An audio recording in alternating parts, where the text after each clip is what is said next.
What is good? What is good, y'all? Mikey T, the movie star here. Just give me a second.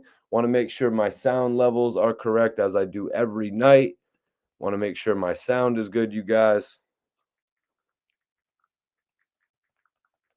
Appreciate everybody tapping I'm in. Alex Carey. Perfect. Let me just get my sound right. Appreciate everybody for tapping in. Live video tonight, doing a little bit of last minute promo. You guys. And we got to talk about a couple major topics tonight, man. We got to talk about Hassan Campbell. We got to talk about him going on the For the Record podcast, major podcast that we just saw DJ Akademiks put on. He actually just had Waka Flocka. So I was sort of wondering who Akademiks was going to get on the show next. Everybody watching me on Instagram right now, hit the link in my bio. Come join me on YouTube, you guys. We are doing a live stream tonight on YouTube. So everybody watching on the gram, just hit the link in my bio. Everybody out there watching right now, be sure to share this video. We're going to be going over everything tonight in regard to that podcast that dropped a little bit earlier this week. Major salute, Atlantic City. Got love for Atlantic City. I've been out there a few times, actually. Going to get off the gram, so hit the link in my bio, you guys. Appreciate everybody that follows me on the gram, tapping over onto this live video tonight. We got some shit to talk about, man. We got some stuff to go over. About to roll up and get situated.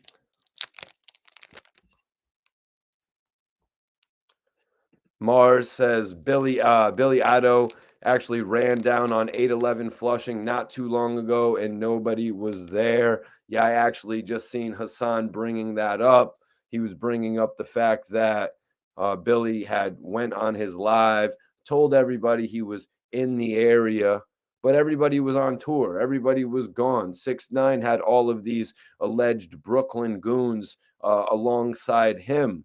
You know what I mean? So there really wasn't no reason to be out there acting like you were chasing somebody is pretty much what, was being put on the table. Major salute to everybody for tapping in. My brother First Class Films is in the building. He's going to be joining us tonight. We got quite a bit to talk about, man, because we've got to go over it all tonight. You know what I mean? We got to go over it all. A, B, and C, you guys. We're even going to be talking about Gillie the Kid and Wallo tonight. Yeah, hell yeah, man. Appreciate everybody for tapping in. Major salute, my guy Eric Spencer on the tap in. Major salute to you, bro. Appreciate everybody coming up in here tonight. Major salute, Chase Moolah. Go ahead and share this video. Make sure you share this video when you come in, guys. Just get everything situated as far as the video goes, and we're gonna get started in just a few minutes. Let me know where you're tapping in from. Let me know what you're smoking on. I'm about to roll something up before the stream gets started, really.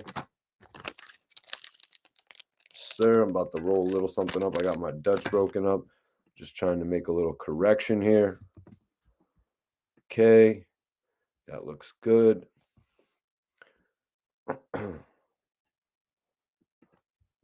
Iceberg, my brother, the moderator is in the chat. We don't jack rats. This is the only rat. Yeah, that's the popular Instagram going around right now. We don't jack rats. This is the only rat we have ever jacked, is pretty much what they're saying. A little bit odd to me to hear some dudes from Brooklyn, dudes from New York, anybody in general actually saying that. Purple punch. Okay, you got a little purple punch. It's a good strand. I just didn't want to pick it up this week because it seemed a little bit low in the percentage wise. Seemed a little bit low percentage wise in my dispensary at the very least. You know what I mean? I really wasn't feeling the level of potency.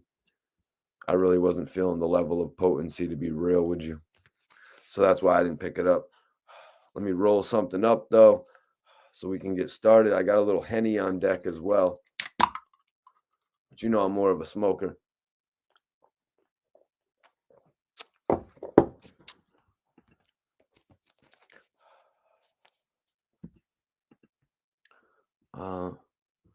Was you in Southwest today? Nah, bro. Do you mean Philly, brother? Nah, I live in Connecticut, man. I didn't know if you were actually asking about Massachusetts, but I didn't dip out to Massachusetts. I'm waiting for 420 to actually go and grab some shit from the dispensary, to be real with you guys. Yeah, I'm not really trying to go to the dispensary actually until tomorrow because they got a little bit of a deal going on. Plus, they have a whole bunch of new strands, which I'm interested in trying out. About to bring my guy in for a second. Okay, Philly. Nah, I'm from Connecticut, bro.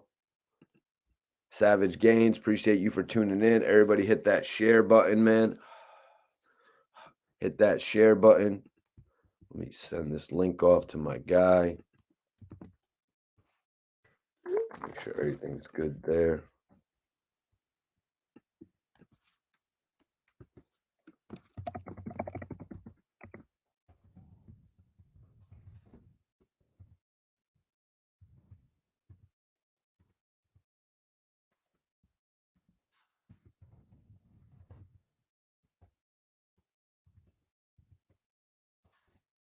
Sending this joint off. Sounds good, bro. About to be in your inbox right now. Everybody in here, be sure to share this video as well. Let me see.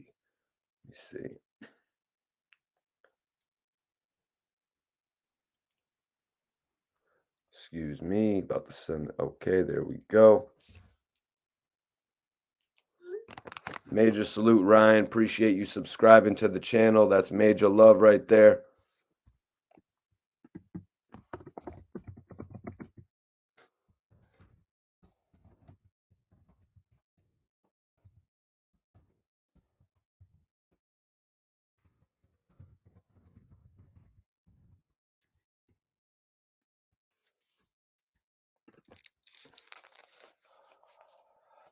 What's going on with you, Prophecy? Appreciate you for tapping in.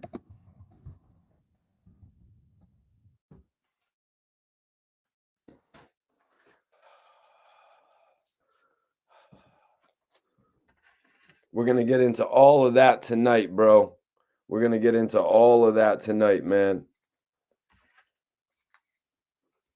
Just rolling up right now. Y'all join me in rolling up. About to be joined by my co-host, First Class Films, Clark Martin. He actually has an announcement tonight about a new podcast that he's been creating with his partner, Mark. It's going to be lit, lightly seasoned, but I'll let him explain that when he gets on in a little bit. Major salute, Fred. We got Hartford in the building. We got Connecticut in the building tonight. That's what's up. We got CT in the house. Love it when CT taps in. Schizo's on them runts. George McCarthy says he's on them. Kemi Jones. Kemi Jones. Chem Dog, brother. Okay, G Money. We got Lauderdale up in here. My bro Clark is about to tap in. He's actually from that same area. What was it? Coral Gables, something like that. You know, I remember running around all those areas. Pembroke Pines. All them type of areas, man. It was fun running around Florida. Yeah, yo. Harlem's in the building. Major salute to my guy, Robert Jackson. Okay, that's my guy right there.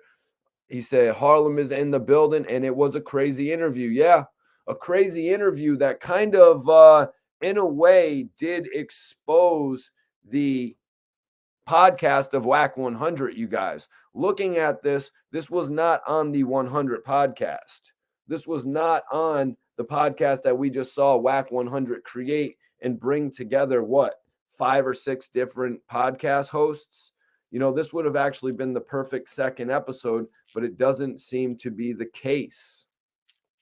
It actually doesn't seem to be the case. And we're going to be talking about it tonight. We're going to be going over it all for details, as far as why did Hassan Campbell do this interview? Why did he even do this interview with 6ix9ine, you guys? That's the big question on a lot of people's minds. Why did he pretty much compromise himself by doing an interview with 6ix9ine? Why was Hassan Campbell all over this interview saying that he was put on and in a good position to be sitting there with Akademiks and Wack 100 and 6ix9ine? Now, I'm not taking anything away from Akademiks. He's self-made. The guy has gone from, being a part of Complex to legitimately creating his own complex. I'm not taking anything away from him right there. But I got a feeling, or in my mind, Hassan Campbell could be sitting with much more impactful millionaires than these three.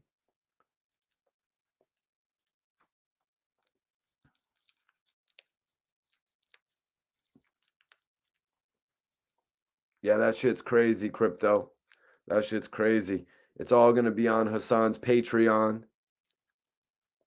It's all going to be on Hassan's Patreon, man.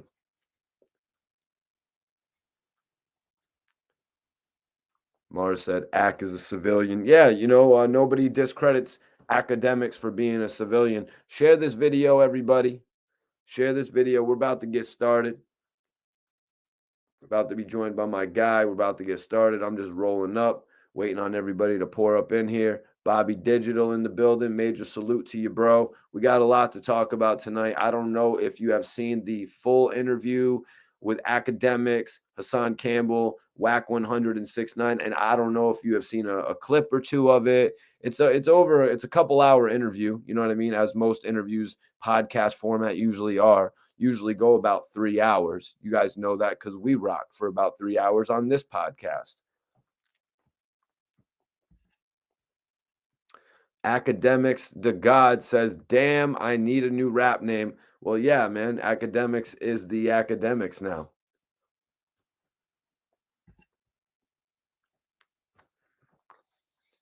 Yeah. If you haven't seen that interview, you're going to want to go check it out. I mean, we get a lot of information in this interview as far as how Hassan feels, as far as what Tekashi is doing or what he's still doing. You know what I mean? Tekashi is pretty much still trying to run around and control the narrative. Literally yelling in Hassan Campbell's face, which I really don't understand. How is Hassan Campbell going to take that? How is he just going to let 6ix9ine sit there and yell in his face? You know what I mean?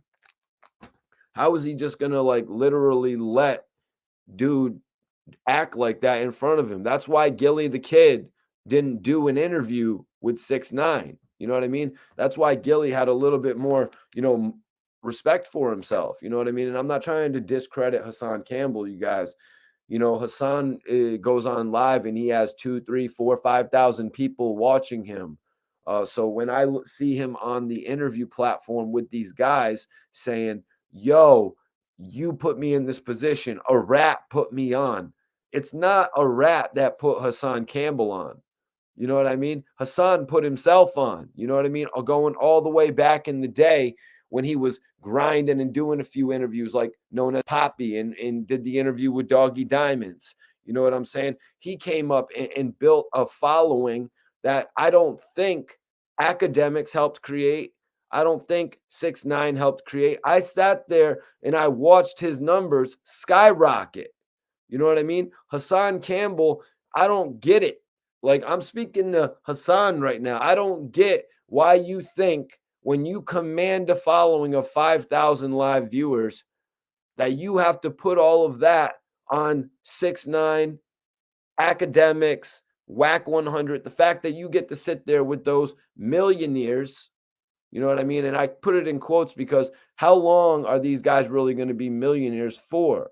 6ix9ine kind of found a glitch in the system to get where he is at right now. And now you're sitting with 6ix9ine and you're discrediting Gunna. Now you're discrediting Gunna, someone who is legitimately going to be a millionaire for his entire life. Gunna's record sales outdo anything that 6ix9ine is doing. Look at Gunna's sales. Gunna made an album with Little Baby that moved 150,000 units first week. 6ix9ine has never done those units, not with his Day 6ix9ine project, not with his new album, Tattletellin', or whatever the hell it was called. We're going to go over it tonight, though, you guys. Yeah, we did a K Slay tribute last night on the channel. You know what I mean? I had to come on here and speak on K. You know what I mean? Horrible to lose K Slay, man. Horrible to lose K Slay. But I want you all to actually go check out the interview I did with Cassidy, where we spoke on him recording with DJ K Slay. You know what I mean? Yo, yo, yo, major salute. Kenny White, I appreciate you for tapping in. Mars said Hassan did it for the bag. Worst way to sell out. You know, Hassan Campbell, like I said, doing all of those views, all of those thousands of viewers at one point in time, like he's commanding a heavy chunk of change. And this is why when he's asked questions like, who do you want to work with? Who's the next person that you want to do an interview with, Hassan? Whose podcast would you want to jump on? He legitimately does not need to jump on anybody's podcast to get where he is at. You know, he is the platform right now, you know? So Hassan Campbell is just at the top of his game right now, guys. Bobby Digital, I appreciate you, man. Yo, yo, yo, Ocho, it's Mikey T, my guy. It's Mikey T, my brother. Damian Dangerous, I appreciate you for tapping in. Everybody share this video. The Bel Air blogger is here. We're just waiting on the deal to clear. You heard? Major salute, man. Let me get lit up, you guys. I don't even know where my lighter is, to be honest with you. I guess I dropped the ball on that one. But we got a hell of a show to go over tonight, man. We have a hell of a show to go over, man. You know, 6ix9ine in this interview, he said, money didn't make me. Money didn't make me, to which Hassan Campbell replied, be yourself at all times. Be yourself at all times. You know, what other type of person is 6ix9ine supposed to be when all of this fame and money and notoriety was thrown at him? Literally, the way that 6ix9ine yells into the microphone during these interviews it's almost identical to the way that he actually records his music. You know what I'm saying? It's almost identical to the way that he records his music. He legitimately should just keep some of these recordings from these interviews and actually use them on his songs. Like actually take what he's saying and just put it in song format. I think that would work out better for him, like content wise. But let me bring my guy in. You're going to notice this dude, Clark Martin. He's a professional cat. You're going to see it. And plus, he grew the hair out. He ain't on no Tory Lane shit, but let me bring him in. Clark Martin, what is good, brother? Are you good to go? Yeah. We good to go, man. You know what I'm saying? I just had to get the lighting right, the audio right, and join you guys the right way, man. You know what I'm saying? And guess what? We got the smoke check too with the Design District MIA weed. You know what I'm saying? This was just some lazy Larry Chapman, but Larry, you know, lemon cherry and all that shit. But it's some good fire, you know what I'm saying? But we got some super exclusive shit every so often too. So y'all definitely check that shit out, you know what I'm saying? So I got to get my sparks right. I missed out a little bit because I cut off the other audio so it doesn't get fed into here. But what was the last thing we guys were talking about, just so we can start? Just pull back off a little bit, Clark, if you could, about a half a foot. Got you. How we looking? We good? Everything's good, bro. You're looking Gucci, man. Everything's Gucci on your end. But let me introduce y'all. This is Clark Martin. Clark is actually going to be more visible on the channel. Well, you're going to be able to hear him audio wise, you guys. We got a new podcast coming to the channel, Lightly Seasoned. Yes, sir. I'm one of the hosts, man, Lightly Seasoned. And also, I mean, we got a whole backstory with me and Mikey T too. Like we started this whole report card radio shit like years ago. And me and him been running for years, but gonna actually start bringing you some content. And honestly, the content is gonna be little everyday talks. We're gonna talk about, you know, we might not talk about 6ix9ine, to be real with you, you know what I'm saying? But what we will talk about, it'll be a little bit of everyday things. We might talk about, you know, it might be the Will Smith slap. It might be some sports here and there. And we have a lot of inside information. I'm a videographer. I started out with DJ Khaled like maybe 10, 12 years ago as an intern, filmed all the underlings, Nino Brown, Ace Hood, all those guys, you name it. Ran into Mikey T at Circle House, and we're going to tell that whole story. That's a whole different podcast altogether. Like that's a whole, the whole start of how Report Card Radio actually made it here was like, before we even started that, we've known each other for like at least 5-6 years running, right? Yeah. How long have we known each other now, man? Is it over 10? I think years. We got a 10-year piece. It's going to 11. Yeah. So I just wanted to keep y'all updated. And if you ever seen that one eye like this next to Gillie, that's me, motherfuckers. That's me. Oh, yeah. Clark was actually just bringing that up to Akademiks recently when he was filming Akademiks. He was like, yo, this is me standing right beside Gillie and Mikey T. We got the Runts gang in here, Clark. Okay, What Runts. do you Shout out to know about the Runts. purple Runts, Clark? Is the purple Runts on the lower end? Because I'm smoking some right now, and I don't like it as much as the regular Runts. Personally, last year was white Runts all the way, but personally, every weed that we're smoking now is practically getting mixed in with Runts. So it is what it is at this point. It's a crosshair of a crosshair of a crosshair. And y'all smokers know that. You know what I'm saying? And I'm pretty sure you tasted like some weed that you thought was like super new, and then you're like, man, this feels familiar. It's because all the crosses are the same. You know what I'm saying? It just works out that way, dude. But I do like white Runts has been my favorite. Yep, White Obama Runts is the Runts. best. Obama Runts was consistent for a very long time. It's a good Never got cross. my hands on it. You never did? Nope. We'll Nope. make They sure did that have happens. the dab pen in the stores, though. I was shocked because when I saw that dab pen in the stores, I was like, oh, Obama Runts is a real thing. But Big Clark, time. I'm gonna put you on the spot here, man. Yeah, talk to me. Because Hassan Campbell and Wack, here I'm thinking these guys are getting together beautifully. You know what I mean? I'm thinking Akademiks is setting something up, a dynasty. But now Hassan literally just on live is saying Wack 100's podcast sucks. So we've got the For the Record podcast, which is relatively new, and Wack 100 creating the 100 podcast. Hassan's already saying it sucks, man. All right. I can't agree with that because what Wack can actually do behind podcasts and can be really good. But I didn't love the audio on his first one. They seem to get it right on whatever he was on now, but that audio was straight trash, straight ass. So you're talking about the one the with Adam 22 Gillie. Gillie. It was like the big Wow. conglomerates and shit like that. And it was like, all right, cool, you got them on, and I actually respect and love all their work. You know what I mean?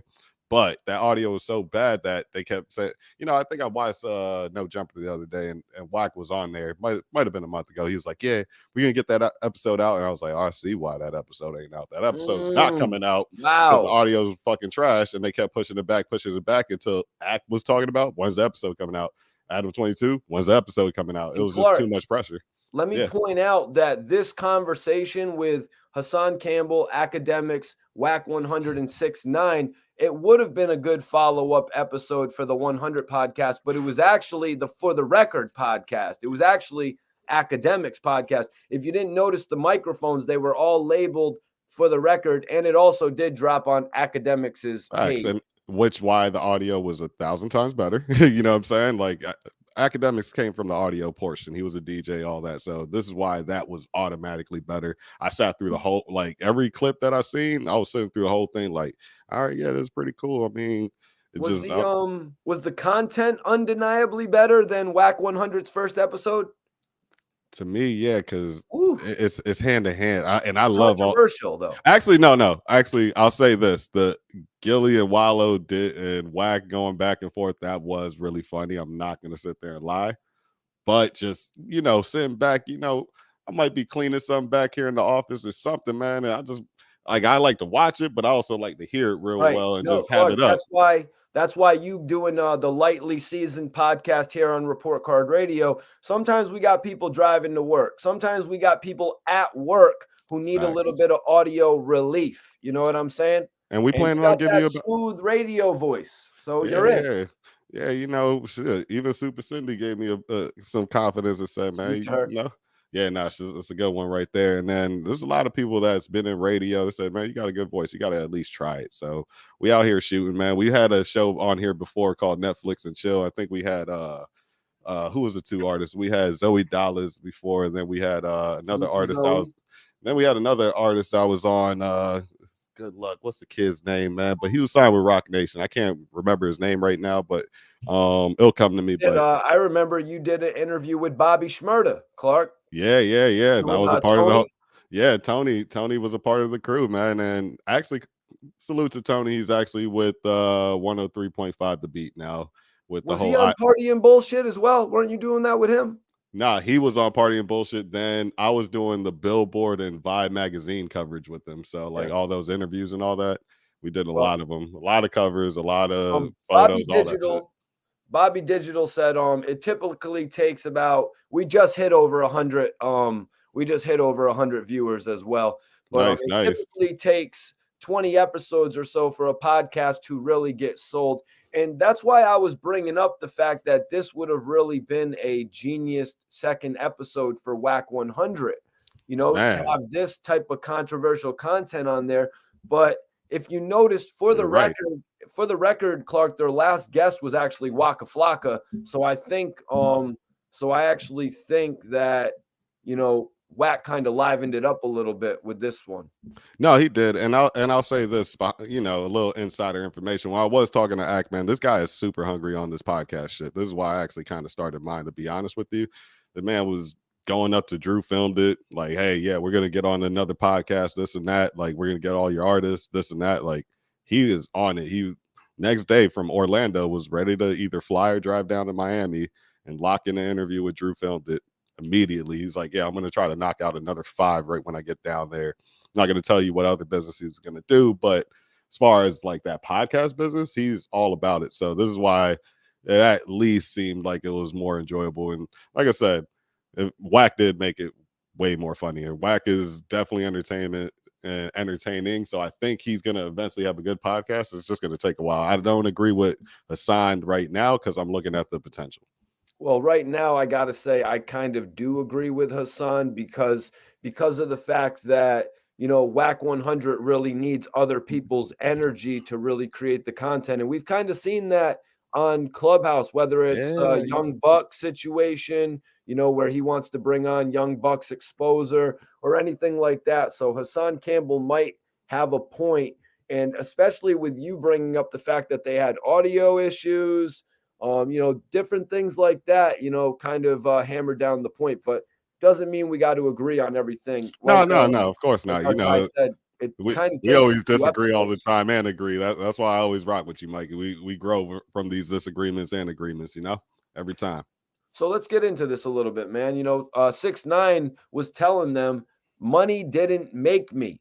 And to which Hassan Campbell replied, be yourself at all times, and after that, 6ix9ine just started spazzing out, Clark. But what do you make of the statement right there that 6ix9ine says, money didn't make me? If you remember back in the past, this was the guy who couldn't afford a $6 plate from the Chinese store, Facts. I mean, honestly, this is the guy that came from filming Manolo Rose. Remember those backstories that you heard? You don't remember those? No, 6ix9ine Actually, was filming Manolo Rose. yeah. All right, I we're know gonna. you remember that. Yeah, yeah. You remember Melly? Melly was the one that actually brought that up, and he's the one that Crazy. was yeah, it's when Melly was filming Manolo Rose back in those times. It was during our like heightened during the years when we were really filming AR Ab, like we were really in the trenches all the time, filming AR and Philly all the time. Yeah, he was basically breaking down 6ix9ine, and he was like, yeah. This kid was filming Manolo Rose, and now he's starting to come up. He showed me a few pictures of him. This is right before 6ix9ine did his, I want to say Gummo, and seen a little bit of his shit. I was like, okay. And then he showed me one video. I think he was like, it was a cell phone video. He cut out all the heads and it was just all him or whatever. And that video came out. And he's like, yeah, he's like a shooter slash editor or whatever. So realistically, 6ix9ine, that whole beginning story that he kind of came out with, obviously it's exposed now that he's not that guy, at least from that. But money didn't make him, but those Billies did. A lot of guys, Clark, You know what I'm started saying? out Those Billies definitely made him a lot of guys started out behind the camera. I mean, you got French Montana, you big got time. Little Xan. Little Xan Facts. actually started in front of the camera as well. So, Facts. a lot of people actually, or behind the camera, I should say. Uh, but man, 6ix9ine spazzed out saying, how many $1 million cars do I got? I swear to God, I'm like this everywhere. I'm like this without them. I can sit at home for 2 years and enjoy my family. And Hassan chimed in. He said, you know what I like about you? You know what I like about you? But 6ix9ine wouldn't let him get a word in. 6ix9ine goes, He since does I that. got home, I showed him I really am. I put Treyway on and I got shitted. You see how you said I put you on? Which is a little bit crazy that Hassan was saying that 6ix9ine actually put him on. That was a little bit crazy to That's me. crazy. Maybe You there was know, a video that went viral that probably skipped over us, but You know, there's a tactic that 6ix9ine does, and when you start seeing him really start yelling and really talking over people, it's just him really trying to protect whatever truth his version of the truth, whatever, and you know what it is, his version of the truth to put out there to sway the people, his ex fans, all the people that used to rock with him, all those people, man, and I promise you, all of that is just for him to get his point across. Nothing more, nothing less. This is why he started yelling for a total of like 5-10 minutes straight. Even even Wack was like, man, sit your ass down so he can get his point across. Let him speak real quick. Let him get it off because you're not gonna have a real back and forth with 6ix9ine once you hit him there. That's why he said, I like you X, Y, and Z, because 6ix9ine didn't have a real response to that. So now psychologically, all right, let me start yelling my point so he can't hit me back that same way no more. And that's what he did. He tried to play it real slick, real smooth. He's done that a lot. He did it to Charlemagne. Any interview you watch, anybody says anything he Wanted doesn't to do like, it to Gillie. He did he it to want the girl. He did it to the yep, woman at the shade room. You know what I yep. mean? Yep. You see, so it's becoming a very, very, very, very, like it's a move, like it's a special move of his. He's like, yeah, I'm just gonna start yelling. I'm gonna make sure you can't get a word off, and then I'm gonna make sure I say something to where I can almost drop the mic and walk away. If I can do that, nobody can stop me. And then I'm going to keep doing these media runs. I'm going to keep trying to drop some more videos. And then hopefully I can get back into the mix the way he needs to. Because he says he's getting all this money and everything like that. I do see the cars. There was also 10 million from Lucien Granger more to have this kid signed. You know what I'm saying? So, like, that could be coming straight from Lucien, to be honest with you, for one. Two, and Lucien Granger is the one that runs all of Universal, UMG. He practically owns the whole industry. So the thing is, if you got 6ix9ine doing all that, he's flawed. I'm assuming from what I know, he's he's faking it right now, as far as just to build one last effort of really trying to get him to be the artist. If not, he should just show his show money that he's getting overseas and show some of the show money that he's getting locally and nationally. And if it shows what it is, and those numbers really showing what it's supposed to be, I'm gonna shut the up. But You know what I'm yeah, saying? I mean, I'm gonna be real quiet. I don't really know that he's able to travel like that at this point, which I think is a thing kind of slowing him up. You know, Yeah, gotta be. when it comes to that, being able to get all that money. I know he just did deny all the money he's walking around with. You know how little Dirk brought $1 million to the $1 million worth of game. So Yeah. he started walking around with 1.5 million. He claims all of that is fake. Now, he said, you said that I put you on. And Hassan, he came in, he said, I built my platform, but you show me love now and I respect it. So just like that, Clark, we see these major YouTubers, Hassan Campbell, we got Big time. Big time. Akademiks, Big we've time. got Steve Will Do It, Clark. Actually, I met Steve and I know his manager. His previous manager, Jason. Jason used to Yeah, with actually their World Star with World Jay. Star. Yeah. Jay, who So always used to see us at the club and be like, "Oh shit, Mikey yeah. T is actually running around all these clubs." Yeah, and And he introduced me to Jack Harlow when he had some crazy looking hair and shit like that. I did a small interview. Didn't know Jay he was did or into Jason? Jason. Jason. Jason, yeah. Yeah, No, yeah. Jason was running that shit after He was Jay right. got exiled. Yep, yep. And they told me the whole story. But now, That's a whole story. Steve Will Do It, it's Hmm. more lucrative working with Steve Will Do It more Oh, than big. likely than World Star. Oh, big time, big time. And I rock with World Star, but Right. listen, it's big time money. I mean, you can't be next to old ex presidents like Trump and not have some Yeah. type of cachet or some Also the type of money. governor. And But the governor.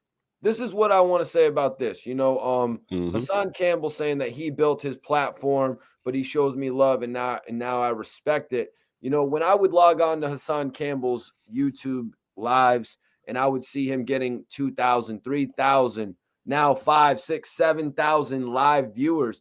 I didn't really chalk any of this up to a 6ix9ine. I chalked it up to Hassan Campbell putting in that work since back in the day when we knew him as Poppy, you know what I'm saying, from Yeah. BX. You know what I'm saying? This is what I chalked it up to. So I really kind of am like, I'm like taken back that he's paying 6ix9ine this respect to help in his career. I don't feel like he added anything to Hassan Campbell's career.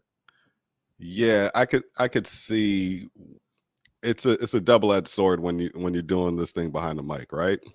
One side is we create our own jobs, right? So we could pretty much see whoever the hell we want to see, right? Whoever we want to bring on here, new artists, veterans, Gillie, it doesn't matter. We can bring on whoever we want. But at the same time, we do have a job that we created, and we have to sometimes, depending on what the journalist is thinking in our crew, like, hey, man, we got to just see what's going on. Maybe we can contact them and get the real story. So I can see the journalistic side, you know what I mean? But the other side is like, ooh, listen, I'm not a gangster. I'm not from the streets. Well traveled. I know what the streets are. I've survived in third world countries in some streets, you know what I mean? Didn't have to live on them, but I know what they look like. America's nice, you know what I mean? And I'm American. So I'm just gonna say that. But yeah, like when it comes to that, it's just like, and I'm gonna explain to you why I'm grinning my teeth, because the way 6ix9ine set up everything in the beginning, I think you were talking about this earlier, is that he set it up that he kind of made you want to root for him in the beginning a little bit. Like he was trying Right. all the gangsters, all this, and it was like I went to it was several people in interviews, and several people tried to vouch for him. Arab, Benny the Butcher, a lot of Gillie people. the Kid, A all lot, tried to vouch for 6ix9ine. Like, this kid ain't, you know what I mean? Like, and Gillie and let him come to Philly. Arab said it was cool that he came to Philly and checked in with Gillie. yeah, yeah, that's a cold hard fact. We were there right when it happened, actually. So, Yeah, um, guys, I'm sorry, but it wasn't Hassan Campbell out there asking these other people. It wasn't Akademiks. It was me, Mikey T, the movie star. I was accompanied by my team right here, this channel. We're the cold hard ones who did facts. that shit. Cold hard facts. Cold hard facts right there. So G yeah, Money kind of agrees with you right here, saying I liked 6ix9ine at first, very entertaining. bro, like just watch it back. I'm down here in the Fort Lauderdale, Miami area. So, we I got family up there. There's nothing to call and be like, hey, is this for real? But hey, I'm just watching these clips. I'm getting these calls, and people are talking about 6ix9ine and everything like that. Matter of fact, 6ix9ine has a documentary, and Abibi, the interview that we have on here, is talking and gave him advice to do that whole documentary that's on Netflix. But we're gonna talk further about Isn't it that. on Hulu, Clark? It's on Hulu, one of them damn shows. I wasn't gonna watch it. I'm gonna be honest, I but couldn't watch it. I couldn't watch it. you You got understand, he was super entertaining because you have Gummo, you have all the Bloods, you got everybody backing him up. He's trying the shit out of YG. He's trying the shit out of Nipsey. game, Anybody step into him, he's giving them the business, verbally at least. You know what I mean? Chief Keef, Casanova got Chief Keef. Every Casanova. Casanova. It was anybody can get it. And I'm sitting here eating my popcorn like, God damn, this is very mother effing entertaining. You know what I mean? So I'm just like, I'm sitting here like, man, I can't not watch this. So when everything went down and the indictment started falling and everything, I'm like, it's because you were ragging too. He was wearing the rag, right? He was wearing the rag. He had all them in the video. You were flexing it. We talking about hanging out the car, doing the PD Pablo with the bandana. So Doing his best Tupac impersonation.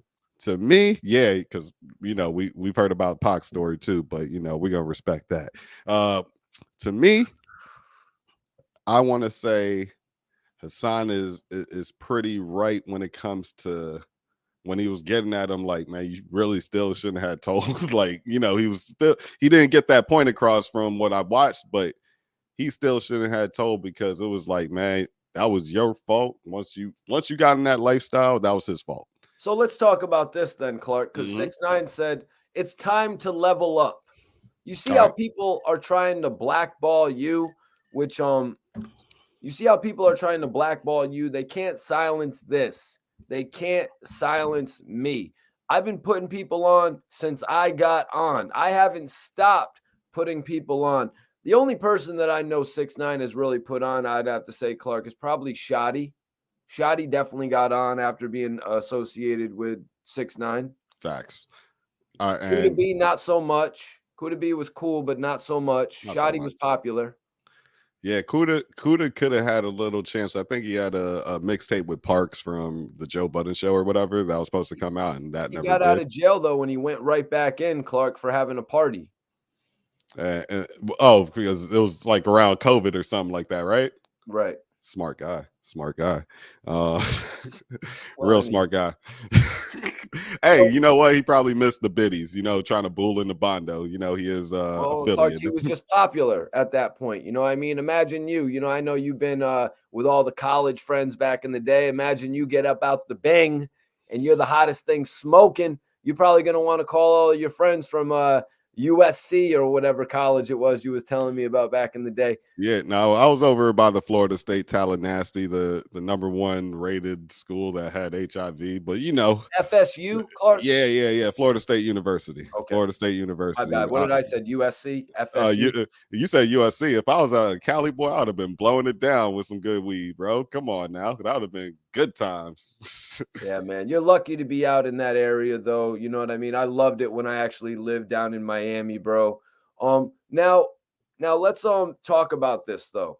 Yeah, Uh so let's address the 6ix9ine, 10 million, 7 million views on his new video, the Gyna video that he just dropped. I want to talk about that because everyone is making such a big deal about those numbers.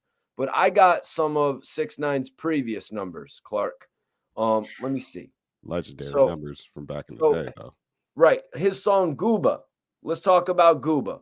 Hmm. Upon the release of Gooba, the music video reached over 38.9 million views.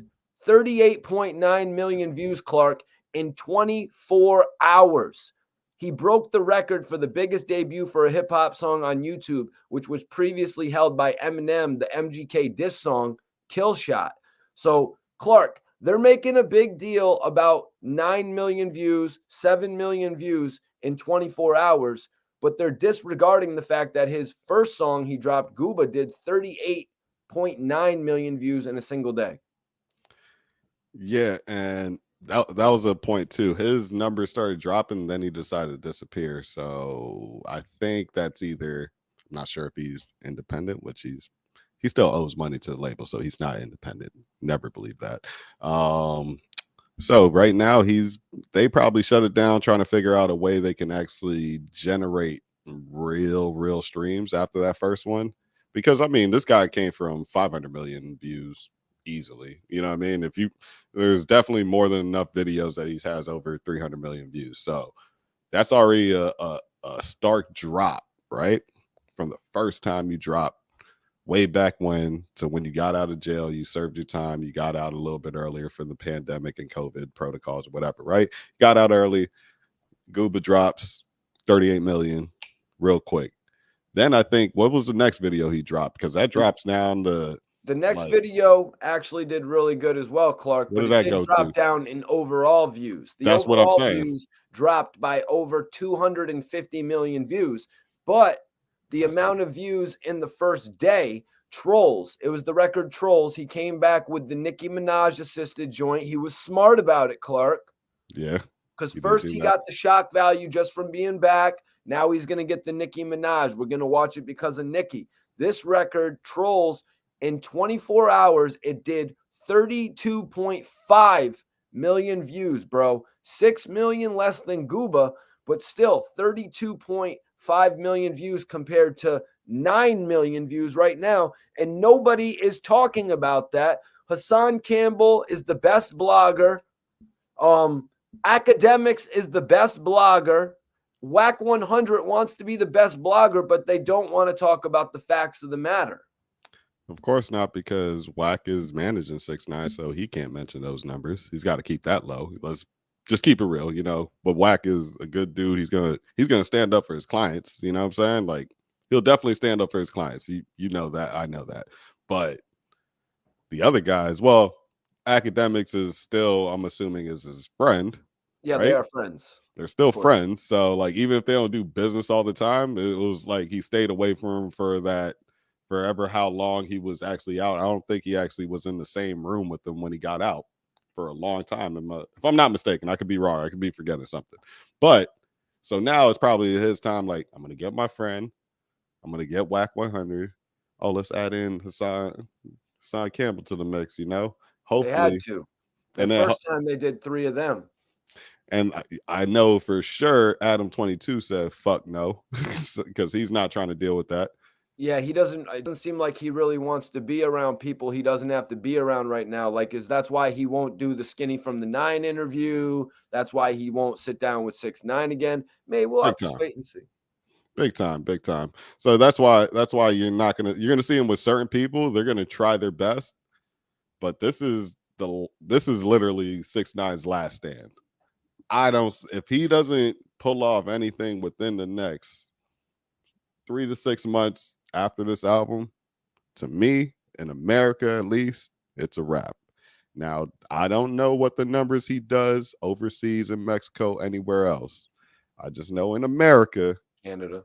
and Canada too. Canada ain't gonna rock with them because they're You they don't think pretty so? much.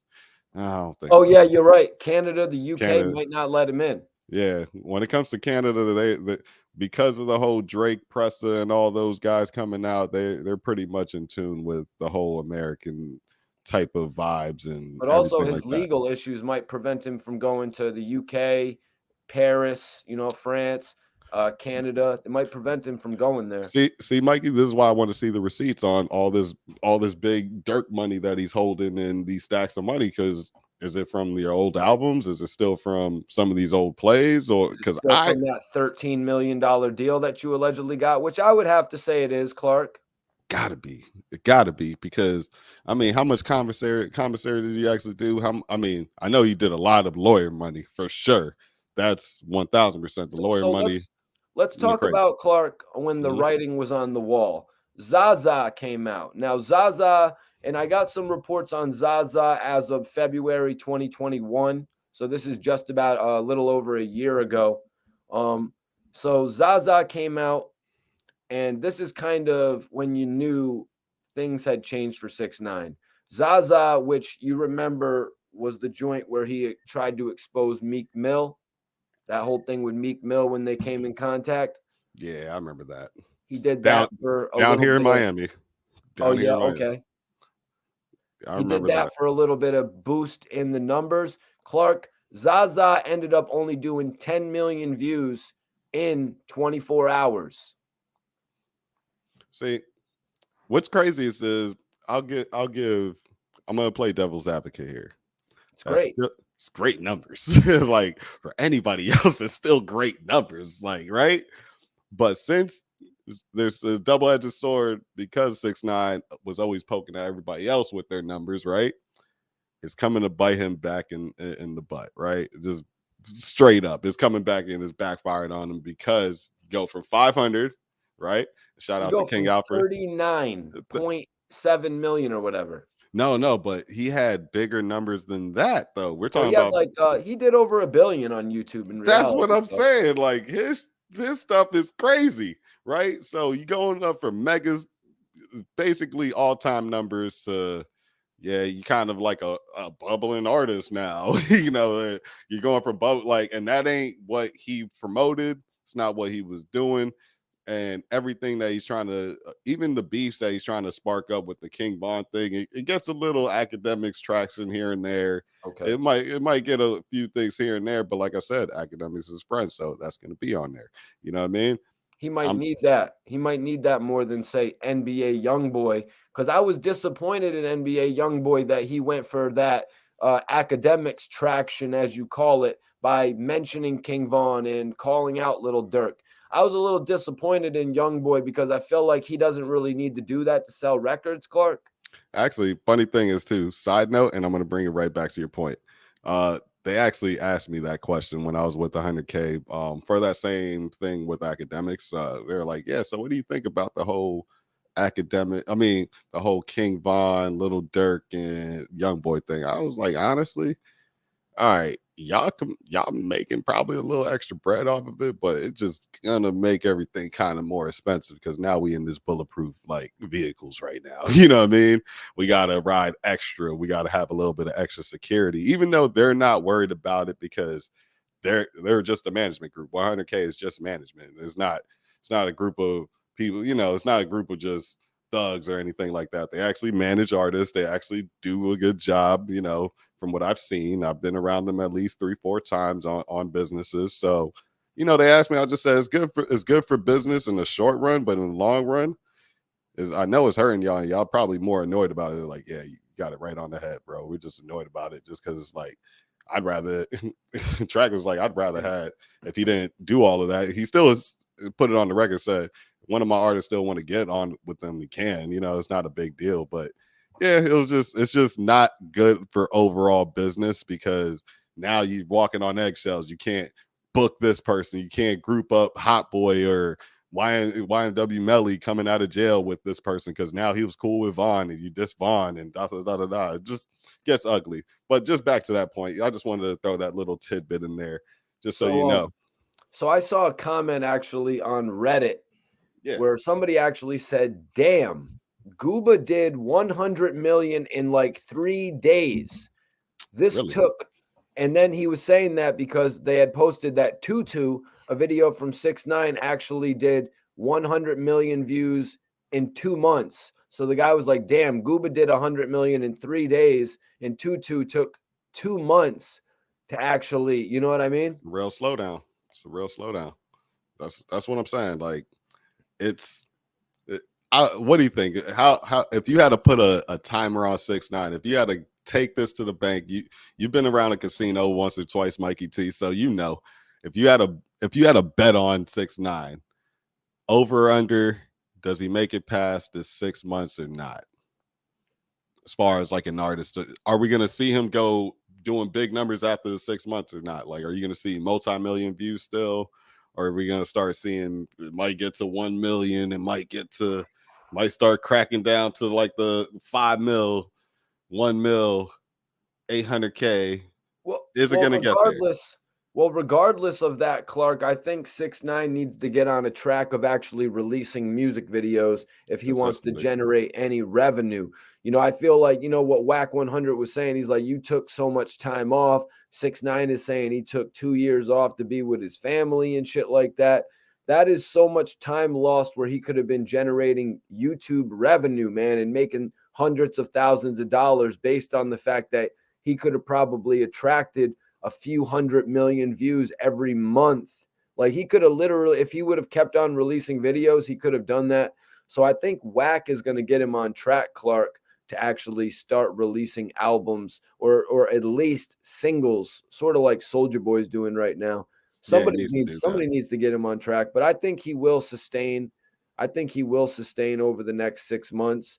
And as long as he keeps releasing videos, if he decides to quit and just be Steve Will Do It's friend again, you know what I mean? Then yeah, he's gonna fade out into obscurity, because he wants to, and he's gonna start growing his beard again and dyeing his hair blonde and start Uh, acting like a that looked normal. like a rough time for 6ix9ine too, didn't it? Well, I mean, That looked obviously, like a rough time for him. Like, I don't know, boy, man. He seems like he's got money to spend.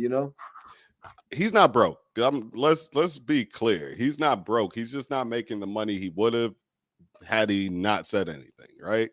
So now, actually, the question is, I think 6ix9ine's next biggest thing that he's gonna probably start correlating and put together is say, how much money am I making and how much Bobby Smurda making? He didn't tell and I told. What? That might be a thing. You know what I'm saying? And then you might see motherfuckers start trying to flip if he start getting, I hope they don't, you know what I'm saying? But you might start seeing dudes flip, pardon my French. You might start seeing dudes flip just because if he's right, that's a problem. That's gonna be a problem for like actual street music and that whole, the whole lore of everything, you know what I mean? So, but we'll see. We'll see.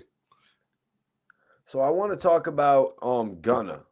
I want to talk about Gunna. 6ix9ine asked Hassan Campbell. He said, "Yo, if Gunna said, yo, it wasn't my man, it wasn't my cousin, it was that guy with the red shirt. So I just gave enough info to incriminate someone." He said this is what Gunna said in that whole episode that had popped up. Hassan said, if Gunna is a rat, Hassan was asked if Gunna is a rat, and he said, I don't have everything, but based off of what you're saying, you're right. So Hassan was pretty much co-signing 6ix9ine, saying that Gunna was a rat. Because just like you were talking about, Clark, 6ix9ine goes into his elaborate storytelling where he starts yelling to prove his point. And Hassan did try to tell him like, "Yo, I don't know the full story." But in this conversation, many times it was like, "Yo, just say yes or no. Just say yes or no. We're not here to hear all the, we don't want to hear you sugarcoat your answer. We just want to hear yes or no." So Hassan Campbell basically co-signed what 6ix9ine is saying about Gunna, which is pretty whack to me, because let's talk about the fact that Gunna is actually an artist that is going to be selling. Like 6ix9ine is not going to be selling no more records, man. But after these out, he's not going to be selling no more records compared to Gunna, Clark. You know, Big I time. think I think Akademiks and Wack 100 should have more consideration, and Hassan Campbell, because this is the guy that's going to be on their podcast in the future, man, and he's still going to be relevant.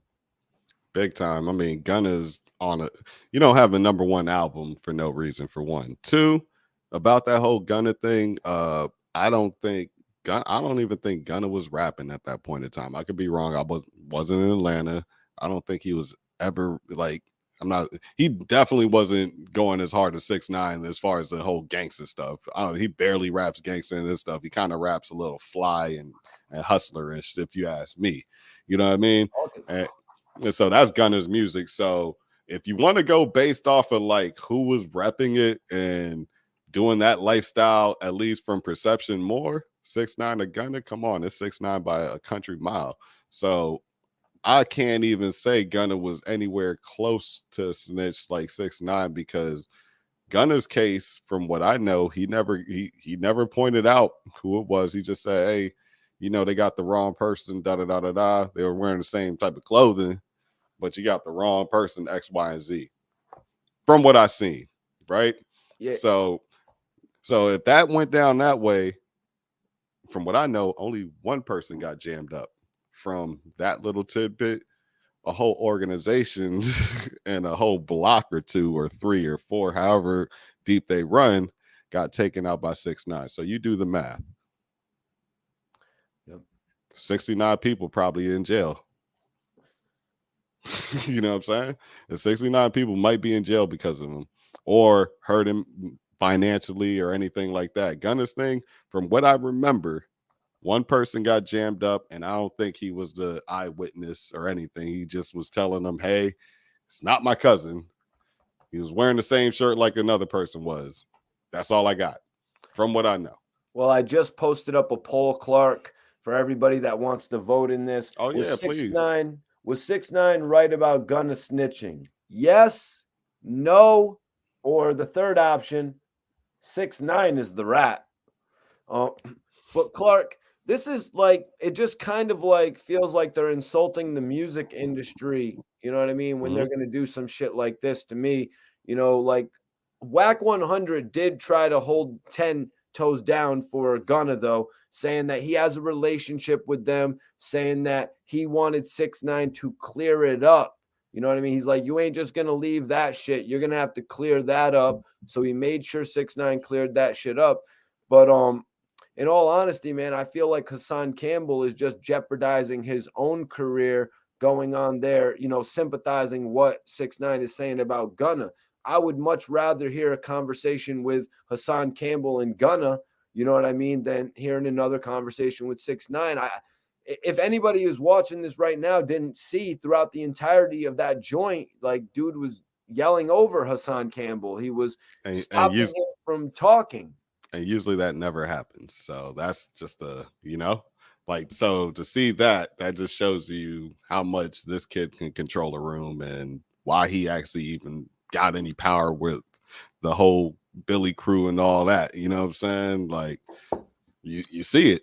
You see it. So that's surprising. And honestly, I get exactly what you're saying. Hassan should have been a lot better at that, a little bit more savvy. He should have known exactly how he was going to get attacked on that, to be honest with you, because hey, Hassan has been doing this thing too. Like, I'll give him his flowers too. He's done this thing to where he has his own little niche, his own niche, his own crowd, right? And he speaks with his own certain amount of authenticity. So to watch somebody that we feel isn't authentic, and they're in the same room with so many people that is authentic at that point in time, kind of changes the flavor. It feels like by association, you're giving him like a pass, which is like, we Yeah, don't want to see that right now. I never really expected Hassan to do that. You know what I mean? That Academics doing it is one that's thing. a friend. That's a Uh, friend. Wack doing it is another thing. That's a That's business that opportunity. You know exactly. what I mean? Um, you know, but Hassan linking up with Wack, obviously that is growth. But Hassan doing the interview with 6ix9ine, that is just not what I think anybody really like. Who the hell wanted to see that, man? I would like to see other.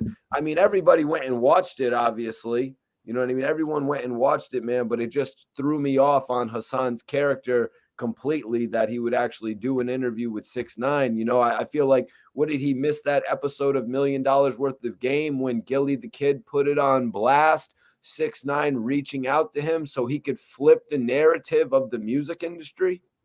That's well, Gilly is obviously showing that he's a lot more street savvy right now. You know what I mean? Like, it's just showing because Gilly's seen it from a mile away. Gilly was one of the people that gave him the Philly pass, and hey, this kid's cool. Anything you want to say about him, I'm gonna back it up. He's around some solid dudes. He said it right on our channel, straight up. You can watch the episode. You know what I mean? We'll put the link out on the bottom.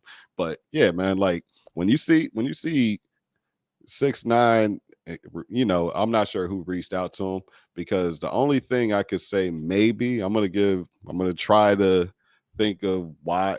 I'm gonna be in Hassan's headspace right now. I'm thinking maybe he was like, "Yo, I'm gonna get on Wax show and they're gonna get me on Axe show. All I got to do is sit down with these two plus 6ix9ine, then I'll get my own little, interview with these two cats. We'll get a couple 100,000 views, then we're gonna try to take off some more. I'll bring in some good guests. That should be good for business. Let's get it." But your fans are gonna call that out because they're gonna see, hey man, we don't rock with this dude. That's somebody that you wouldn't bring on your own platform. Why are you even talking to him? That's what's going on right now. That's exactly what's going on right now. And the Hassan should have seen that because sticking to your brand, you can reach out sometime and expand, of course, but sticking to your brand is the number one way to keep your fans and your fans to talk about you to grow. Got to stay official. And you Yeah, gotta stay official, stay real all the way through. If you feel like you don't want to talk to the man, don't talk to the man. It's just just don't do it. You know? Yeah, well, according to Hassan Campbell, he actually wanted to have this conversation with 6ix9ine Clark. You know, he wanted Really? the opportunity to save a lot of the youth. You know what I mean? Because he said there's a lot of 6ix9ines out there. He said there's a lot of kids who are just going to get eaten up by these streets. You know what I mean? Taken advantage of by these streets and, corrupted when, it's not really what has to happen. You know, if you look back at 6ix9ine's story, from what I heard, he was a bag boy at the grocery store, and somebody tried to put him on. You know, he was brought into that lifestyle. His story is much different from somebody like a Casanova, who we've interviewed as well. Yeah. Like, okay, I see where he's trying to bring up, but what about 6ix9ine's exit strategy that nobody agrees with? Because if anything, you could tell the story of just never getting into the gang. Because if you talk to any old G or anything like that that's been in it long enough, they've all said, "Yeah, man, don't get in the gang. If you don't have to be in the gang, don't be in the gang." So why don't y'all just listen to that? Why you got to actually bring in 6ix9ine? Like, I've heard enough OGs talk online, walking past, big meat cats, all that. Like, and I've been around a few of them, and it's like, yeah, just don't even join the gang. I'm like, well, shoot, I think people just shouldn't join the gang if they don't need it. If you're a kid and you can get to the bus stop safely, don't join the gang, bro. You don't need to. You you can hold it down on your own. You know what I'm saying? But now if you're in Compton, Watson, they're shooting all this, and you need to be affiliated just to walk down the street, keep your shoes and all that. I get it. Okay. I ain't got nothing else to say about that. It's just, I don't speak on gang business much, but I don't think I need the guy 6ix9ine to be there to tell me not to be in the gang and why he snitched on everybody. You should have never joined in the first place. You should have said, hey, this is strictly business. I don't want no flags in my joint. We're gonna figure out a way for me to get on. Yeah, well, that's not really how it was. You know what I mean? It was At like, all. yo, let's do everything we can to get every single view we can. And, it resonated. You know what I'm It saying? It did. resonated and it brought out Fetty Wap. You know what I'm saying? It brought out different people. Who else? It brought out, who's the other dude? Like Boogie, A Boog Boogie. a Boogie was around them. I mean, yeah, a lot of people were starting to come around. Honestly, Fat Boy was rocking with the whole Treyway movement, if I'm not mistaken, for a little bit. Yeah, Fat So Boy was rocking with them. Yep. Major salute to Fat Boy SSE, or just that's known what I as Fat see. Boy now. Yeah, so like a lot of people are starting to really stir to him. You had, I mean, shoot, if Kanye, what was I think it was Kanye's house or somebody's house that got shot or the It was rental house. a music video shoot that apparently, I guess it was the song that 6ix9ine had with Kanye West, Clark, some video shoot that they had rented out a big ass estate. 6ix9ine actually wasn't supposed to be there. He was on Hmm. probation at that point in time. So he was trying to, get out of the situation without having to let the police know, take his information. So then he thought he was going to violate his probation. But that's a whole nother story, man. Well, let's get back into it here. Yeah, let's get Um, back into it. uh, Academics actually said this. Oh, damn, lost my spot. Academics actually said 6ix9ine is my friend. Let me get back to it right here. Where I lost my spot. Excuse me. Yeah, take your time, brother. Okay, here we go. Deli on. Academics. De Leon, you're on that. You're on that P Diddy. Yep. A little deli water, and well, it's not a lot of deli water. It was literally just a little shot just to loosen up the Tequila. shoulders. And yeah, he's got some good tequila actually. Between him, The Rock has a tequila. It's not his top shelf, but it tastes pretty good. Y'all should check that out too. And of course, Casamigos and all those other ones. But not much of a drinker, but I do have my little one shot with me, slow sipping it. So Axe said, 6ix9ine is my friend. I've defended him against everyone. My thing to anyone that is ever around him, we could have all did this shit right here in Florida. Hassan, we would have went to Florida, right? So, Hassan basically making the point that 6ix9ine will go wherever, he's wanted to go. Hassan came back and said, Hassan agreed that he would have went to Florida if that was the case. Hassan said, my whole YouTube career, they've been trying to blackball me. A rat blessed me and got me sitting at tables with millionaires. The rat reached out to me. I didn't know him from a hole in the wall. You see videos, you see the videos where Hassan Campbell is breaking down on the internet crying. It took outside of 6ix9ine. He said outside of 6ix9ine, there's one dude in the background and he don't want to be on the camera. But an effing rat reached out and put me in position. Man, I Mm. don't really agree with that. Like I was saying earlier, I don't feel like Never heard Hassan that part. So yeah, I don't agree with that. Hassan was doing these views beforehand. He had the clout, if you want to just call it clout, beforehand. He continued on, Clark. A rat put me in a room with millionaires. Wack, 6ix9ine. A rat put me in the room with millionaires, man. But in response to that, I don't think it's the room you necessarily want to be in. Right now, we see Hassan Campbell going in on Wack 100 Clark. Now they're at odds. Now he wants to expose Wack. But on this podcast, it's all a rat put me in the room with millionaires. Just because you're in the room, I've had millionaires call my phone, Clark. Mikey T, you're the hottest shit on the internet. I'm not going to just up and fly out for any millionaire that hits my phone and says that shit. Man, I've been in a skybox and the hood in one day, plenty of times. So I definitely understand that. That doesn't move me at all, at all. Shoot, I've been in a Dan Marino commercial. Come on, fam. Like that don't move me at all. You can send an email to any one of those two. If they know who we are, they know who Hassan is too, for sure. You know what I'm saying? And they know who Mikey T is. It's an email. If they want to answer back, they will answer back. If they see it, you keep hitting their managers, they'll see it. You didn't need to actually go with 6ix9ine and do that. That's just my personal opinion. You can literally keep your integrity and still do your thing. It takes a while. It's a lot longer. It's a long process. It's sleepless nights sometimes, but you can get there and you can still have your integrity. And years later, nobody's going to talk about this. You know what I mean? But we're talking about it right now, and we won't be the only platform talking about this. Like, come on, son, what you doing? You know what I mean? I'm pretty sure he got a lot of text behind that, a lot of calls, a lot of emails behind that too. Oh no, there was a post. There was actually a post that went on Hassan's page that I'll actually read right now. You know what I'm saying? You know, there was actually a post that went on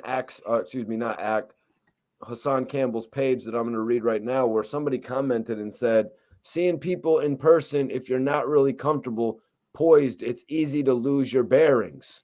That being said, Poppy, you have 24 hours to apologize for that King comment.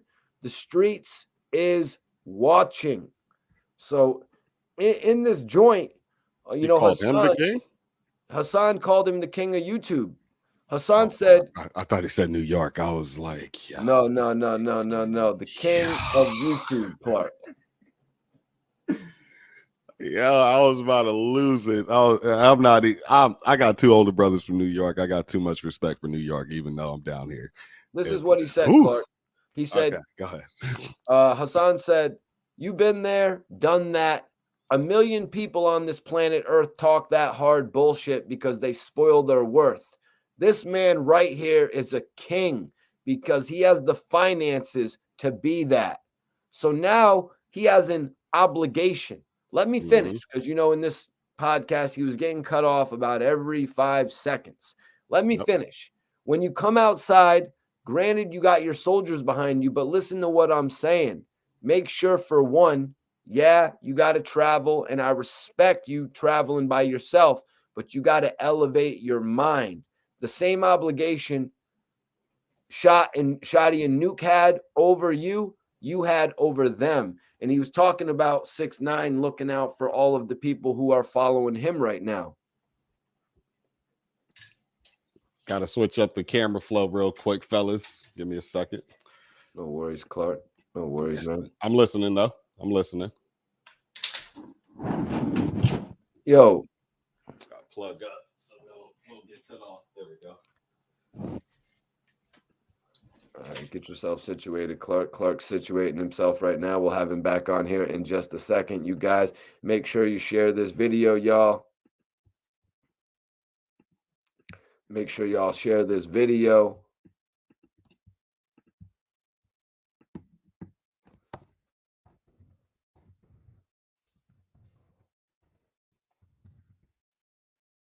Clark is good in a second.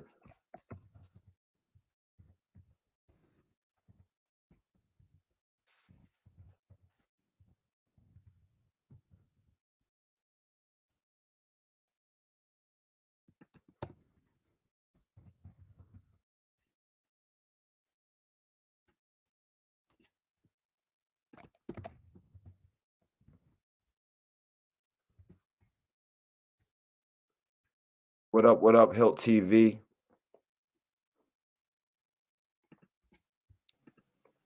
Clark, you Gucci?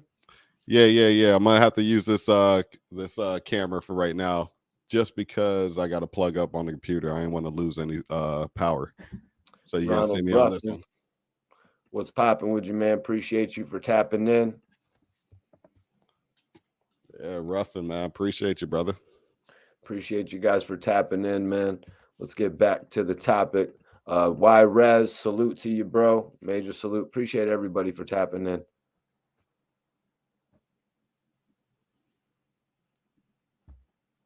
Good shit. Major salute to my guy Clark for tapping in. He's going to have an audio only podcast coming out pretty soon called Lightly Seasoned.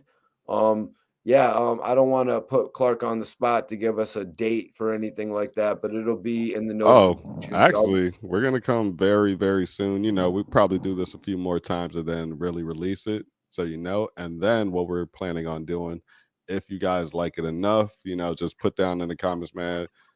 Get on video. You know what I mean? But we want to make sure we got our flow all the way right before we're really on camera like that. But I mean, it's no problem. We got plenty of cameras here. We got 3 cameras here. We got all of that. It could be like real quick. You know what I'm saying? So basically, man, we're ready to really launch this out probably by next week, man. We're going to be talking about all the hottest topics from sports, from what's going on, from even this topic here. We might even do a few reaction and breakdown videos throughout report card radio and things like that. So you're gonna get sports, you're gonna get entertainment, you're gonna get politics, you're gonna get a little bit of everything. So when you hear lightly seasoned, do not think about cooking. Think about a seasoned veteran, but lightly seasoned on every topic that's going across. So, you're going to get slightly seasoned topics, slightly seasoned remarks. We're going to know about it, but, we're just not title readers. We actually read what's going on in the article, give some a little bit a couple smart little kickbacks, and then it's gonna be real authentic, man. We're gonna give our real opinions, and we hope y'all want to really check it out. But and also when it comes to entertainment topics, we're gonna have a lot of inside stuff. Moving and shaking around in the industry, working on a few movies and things like that for a few big artists that definitely were #1 this year. So we're doing a lot of things, man. So we're getting everything together, and we hope to really get this crowd going, man. Really want y'all to tap in as much as possible. So put everything y'all want in the comments. If y'all like the sound, if y'all like anything, if y'all hate it, tell us too. You know what I'm saying? Put a thumbs down if y'all don't like it. yep. So let me see right here. Now 6ix9ine was dissing record sales, right? They're dissing Fabio Foreign for his record sales. Um, I just wanted to bring up some of the numbers from 6ix9ine's last few projects. Mm-hmm. His debut mixtape, Day 6ix9ine, it debuted at number 4 on the Billboard 200, and it sold 55,000 copies first week. 20,000 were pure album sales. His debut album, Dummy Boy, debuted at number 2 on Billboard 200 with 66,000 copies sold, 10,000 pure album sales. The streams had obviously, gone up at that point, so more of it was equated to streams. Now, looking at those sales, let's move on to his new album, Tattletales. Uh-huh. The Tattletales debuted at number 4 on the U.S. Billboard charts with 53,000 sold. 53,000 sold after all of those major streams, Clark. Mm-hmm. So we've never really seen 6ix9ine go above this 65,000 units sold at any point of his career, whether he had major streams or whether he was just coming out. Oh, interesting. So he's never pushed that, but his single sales were up there, or was it just only just album sales are always down, right? Yeah, his singles is where he just does the most numbers. That's tough then. So I think just to go in the future of what we were talking about earlier, just to answer that question, is he gonna last past 6 months? If he does singles like you said, Wack is gonna make him do, he can maybe stick around. He can maybe be sticking around, honestly. I'm gonna be honest with you on that. But back to that point, that is a huge, huge, huge gap. If we're talking about numbers, as far as he's never made it past 65K on an album. Right.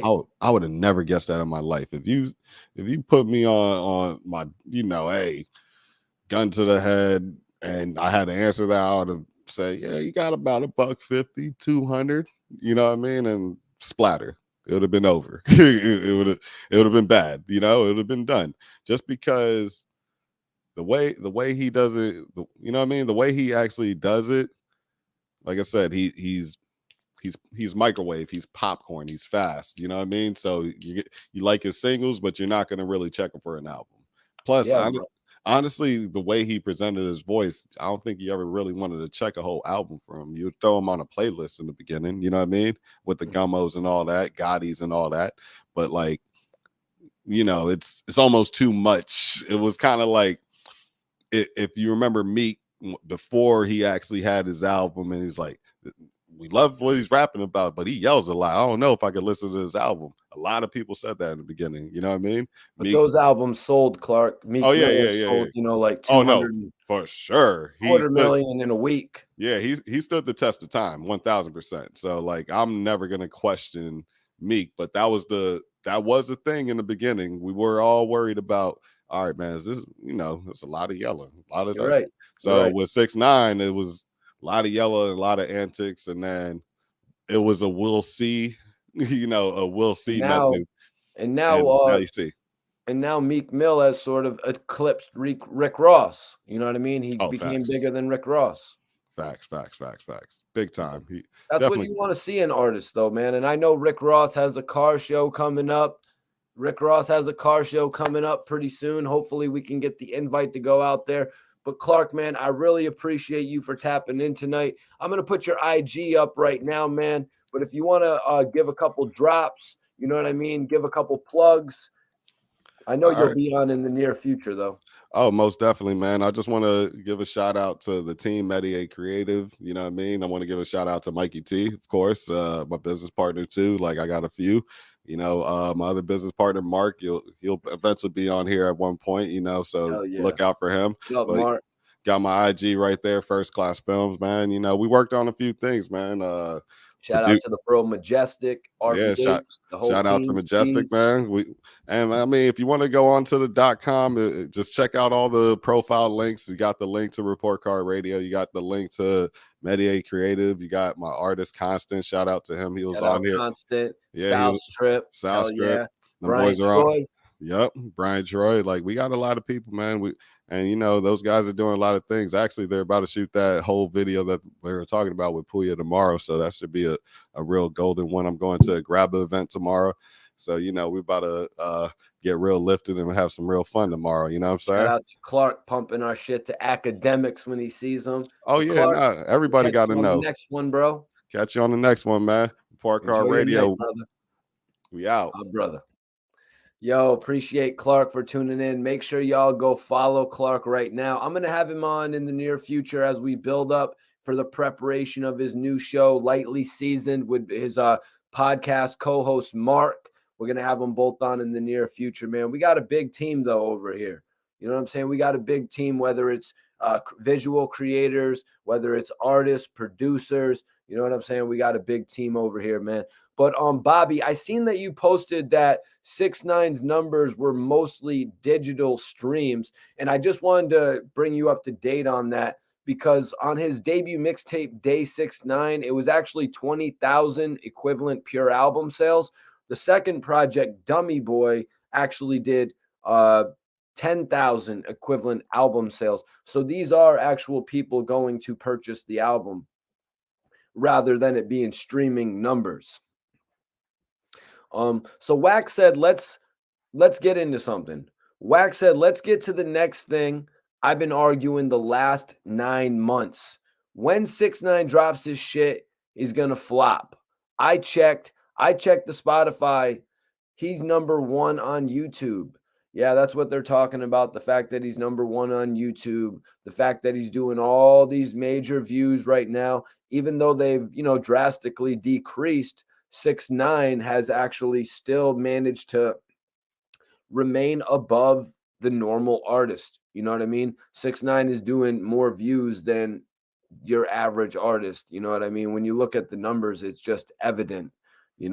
Hassan said, I seen you had 4 million the last time I looked. And then Wack chimed in and said I looked and it was 5.6 million. So the numbers for 6ix9ine are going up, not gradually. They're going up at a rapid pace, you guys. He's one of the most provoking artists in the game. He is one of the most searched artists in the game.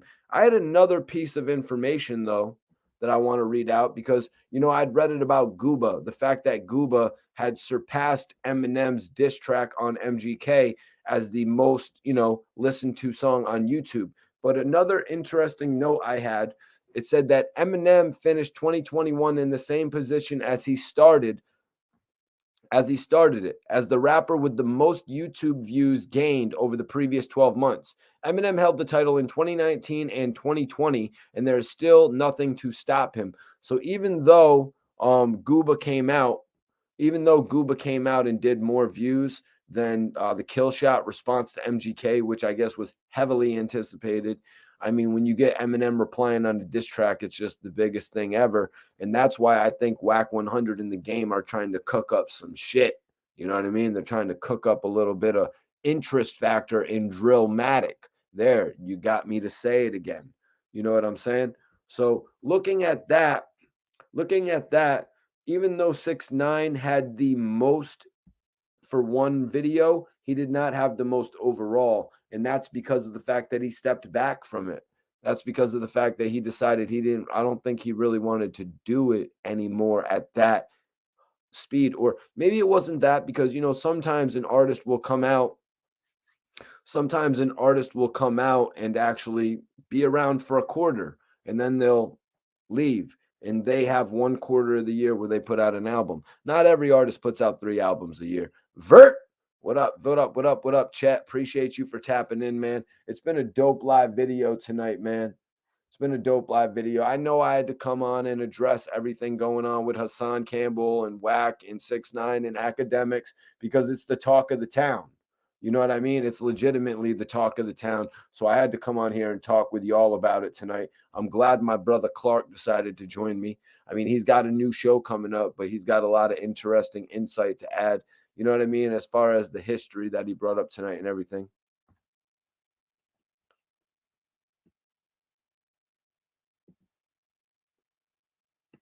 So, where was I going right here before I went back up to get that? 6ix9ine came in and said, let me say this. Look, Fabio Foreign dropped 3 days before me. Rowdy Rebel GS9 dropped a day before me. Cardi B and K Flock dropped the same day as me. And I think she posted a picture of her baby the same day trying to get clout. Just me, by myself, the industry's most hated. I dropped all after them, and in 3 hours, I did all their numbers combined. Wow, that seems like a strategic effort right there. It's like you hit somebody up and said, hey, Fabio and Rowdy, Cardi B, and K Flock are all dropping. I want you to look at the numbers that they do and then actually go give my video their numbers combined. Like that sounds really calculated right there. I haven't gone and looked up Cardi B's numbers, but Wack 100 quickly shut him down. Wack said, we're going to talk about it, but hold on, nephew. I got to keep it real. It's kind of really, really weird to me. You know what I mean? Going all the way back to the day of Snoop Dogg referring to people as nephew. You know what I mean? Snoop Dogg calling people nephew. And it was cool. You know what I mean? It was a dope thing. You know what I'm saying? Man, when's somebody going to call me nephew, XYZ, whatever. But then you got to look at it. Now we got Wack 100 calling 6ix9ine nephew. What kind of shit is that? What kind of shit is that? But let's be real. I mean, Wack 100 actually got into an argument and a brawl with Stitches and then tried to sign him as a rapper. Like, let's be 100% real on that as well. You know what I mean? We see a lot of backward shit in this industry, you guys. So Wack said, we're going to talk about it. Hold on, though, nephew. I got to keep it real. You still chasing Cardi B. We just talking numbers. His ass took some time off. We would have been on the second album, is what I believe he said. 6ix9ine said, Cardi B is your friend, so I know you've got to say that. That's what 6ix9ine insinuated, that Wack 100 has some type of a relationship with Cardi B. So he's got to say ultimately that Cardi B actually was the one who, was a bigger artist. But more people than just Wack 100 have said that to 6ix9ine. Charlemagne busted his balls about it. Pause. Charlemagne busted his chops about it when he was on the Breakfast Club, telling him, I think on both visits, he had told him, Charlemagne told him, you're still not as big as Cardi B. You're not as big as Cardi B. So 6ix9ine has actually heard this before. So for him to try to bring up some BS about Cardi posting a picture of her daughter in order to get clout and maybe a couple sympathy streams, you know what I mean? Maybe a couple, hey, Cardi, look at Cardi's baby and she's got her new song, you know what I mean? Okay, well, I wanted to say this while Clark was on and I wanted to talk to him about it. But 6ix9ine actually, to sell his album, the Tattletales album, he actually was selling merch alongside of it, which is a tactic that we see people like, who does it? We saw who did it. Nicki Minaj did it. Probably Taylor Swift did it. You know what I mean? And 6ix9ine follows that route of putting out merchandise along with the album, but they disqualified all of his merch sales.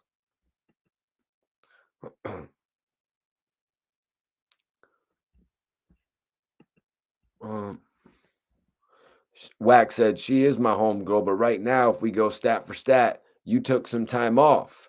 6ix9ine says, I took some time off, but you see, when I come back, I'm on top.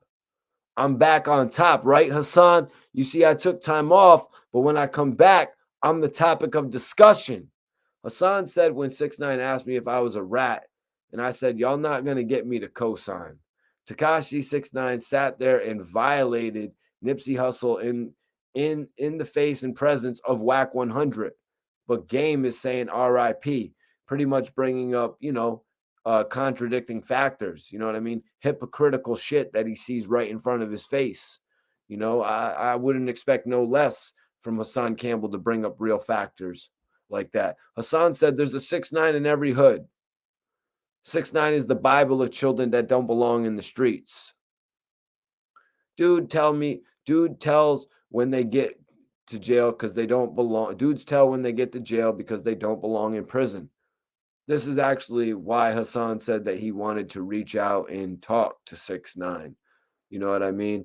That's pretty much the main reason that I'm doing this video tonight, because I'm kind of shocked about the fact that Hassan had this conversation with him. It didn't shock me whatsoever that, Akademiks was giving 6ix9ine a platform to do his thing, but I didn't think Ak was going to, link with Hassan so quickly and then flip it to this. What it could be considered genius, or it could be considered, moving too quickly, because what was there, one video of them together at this point, and now he's taken them into the comfort zone of being around 6ix9ine. For one, you're throwing the fans off. You're throwing the fans off to a certain extent.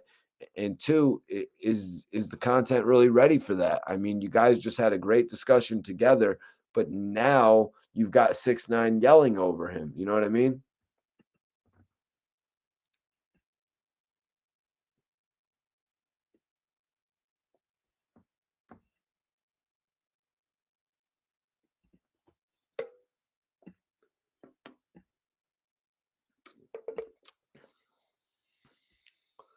Wow.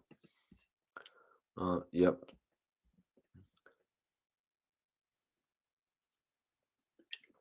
Let me light back up, though. I'm about to light back up. This was a dope live tonight.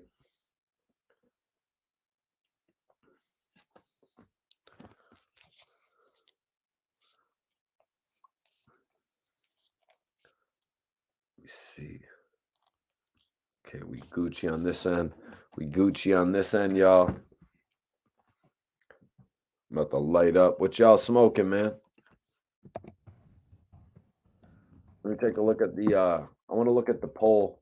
I want to see if y'all are messing with Gunna. Woo! Damn, y'all aren't messing with Gunna, but you're not messing with 6ix9ine either. Yeah, we know, Sunye. We know. We know. Okay.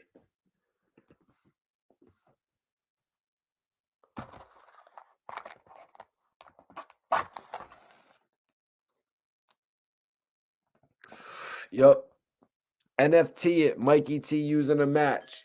Sell it as an NFT, you guys. I give everybody your permission to sell me using a match as an NFT. Mikey T uses a match.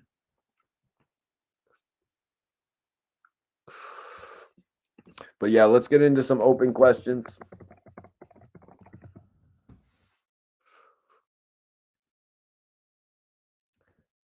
Let's get into some open questions, you guys. If anybody has any open questions, some things you just don't address when you're on live. You know what I'm saying? You got to kind of like pull back. I could be on here saying all types of shit. You know what I mean? But I like to keep it hip hop. That's what I like to do. You know what I mean? Whoa.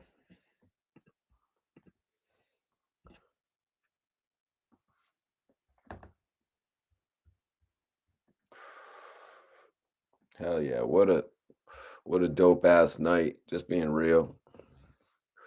What a dope ass night. But you know, we'll be back tomorrow. So if anybody watching this video isn't subscribed, make sure you subscribe to the channel. You know what I'm saying? Make sure you subscribe to this channel, you guys. Make sure you don't miss any of my live videos. Oh, yeah, man. Charlie, I'm sure we'll be talking about that tomorrow. I'm sure we'll be talking about that tomorrow, bro. But tonight, you know, it was sort of more about the conversation that I wanted to have tonight was, you know, the fact that Hassan Campbell, you know, did that interview with 6ix9ine. Like, you know, as a follower of his, you know, I follow some of the realest dudes doing podcasts. You know what I mean? I like to follow Nori. I like to follow Joe. You know what I'm saying? Gillie, Hassan Campbell, Doggy Diamonds. I like to follow some of these really notable people in the game. So, you know, just last week seeing Hassan jump on there with Ack, I'm like, yo, that shit is lit. You know, that shit is growth. That is growth. Interviewing 6ix9ine is not growth. You know what I'm saying? Because you want to do some scared straight shit from MTV. No, that's not it. 6ix9ine done took the whole thing and flipped the whole narrative of it, man.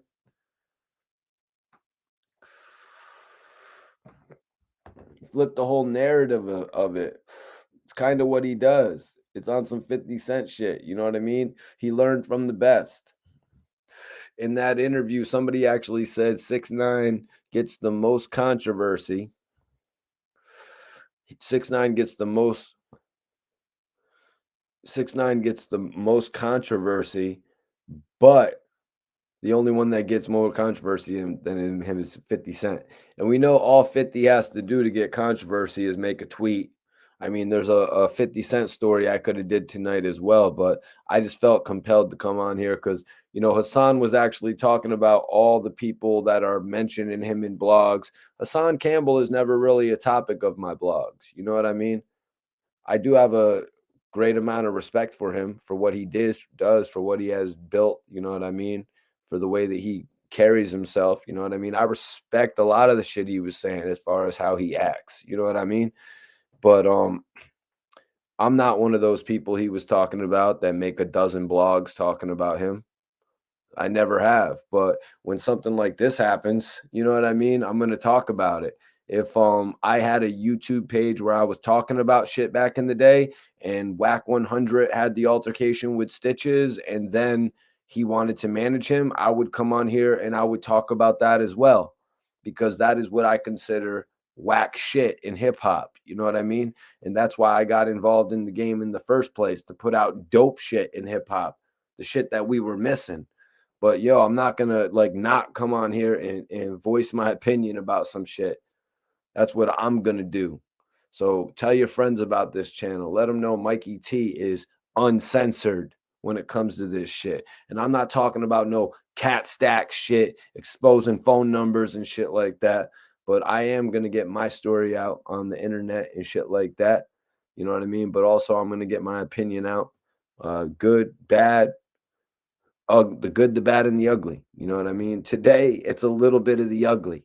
You know, we've seen people in the past, like I think Joe Budden even turned down 6ix9ine. I'm not really sure. Didn't 6ix9ine call Joe Budden too? but he had called Gillie. They played it on $1 Million Worth of Game. Him calling and asking to do the interview. The only interview he really got to do, I believe, was the Shade Room interview, plus a couple different news interviews, but that's neither here nor there. But he wanted to do the interview because he wanted someone like Gillie to make him look good. You know what I mean? He wanted someone like Gillie to make him look good. Well, he got that tonight. He got the best person. You know what I mean? He got the biggest blogger tonight to make him look good, or not even just tonight, because Akademiks has been running those clips over the last few days. You know what I mean? So every day with the clout that 6ix9ine is getting from Hassan Campbell, I mean, shit, the guy goes on live, and it's not just tonight. It's not just tonight that Hassan Campbell did 7,000, 7,000, 8,000 viewers. It's not just tonight. He's been doing this for months on end. You know what I mean? Hassan Campbell has been running the YouTube channel for months on end, which is why it really catches me off guard that he's even got to go and sit with 6ix9ine and compromise himself. The fact that he goes and sits with this guy, it's got to make a lot of the people go, damn, man, really, just for a story? When you could really interview anybody, when you could interview Gunna, you're going to interview 6ix9ine? Like, what's up with that? Go get the real story from Gunna. You command enough attention, but now you're putting yourself in a box where it's like, okay, he interviewed with 6ix9ine. Go interview Meek Mill. Don't interview 6ix9ine. Meek Mill does interviews with real people. He did an interview with Taxstone. Jeez, some of these guys need management, man. Some of these people need management. Nobody will ever look at Wack 100 the same as a manager again after he dealt with 6ix9ine. Sorry to say it, but it's the truth. He could have as many cool podcasts as he wants, but his legacy is changed. His legacy is legitimately changed when he was really just starting to build it. So he better hope the whole podcasting thing turns out good for him. But Poppy says his podcast sucks. You know what I'm saying? Hassan says his podcast sucks. And I wonder if Hassan thinks my podcast sucks. You know what I mean? I don't know any other blogger who has really gone in, shook hands with the French Montanas and the Uncle Murders and the Little Dirks. You know what I mean? And actually been in the nightclubs with the Futures and the Mike Will Made It's. I'm not sure any of the other bloggers that have actually done that and come on here and talk about it. But that's why I do my podcast. Because I'm actually in the element of this game, you guys. I'm actually out there trying to change what is going on in this game. Change it for the fan, for every fan watching. You know what I'm saying? For every person logging onto the internet. That's why I'm doing it. I'm not sure what other agenda these other guys have, but I'm doing it for great content, man.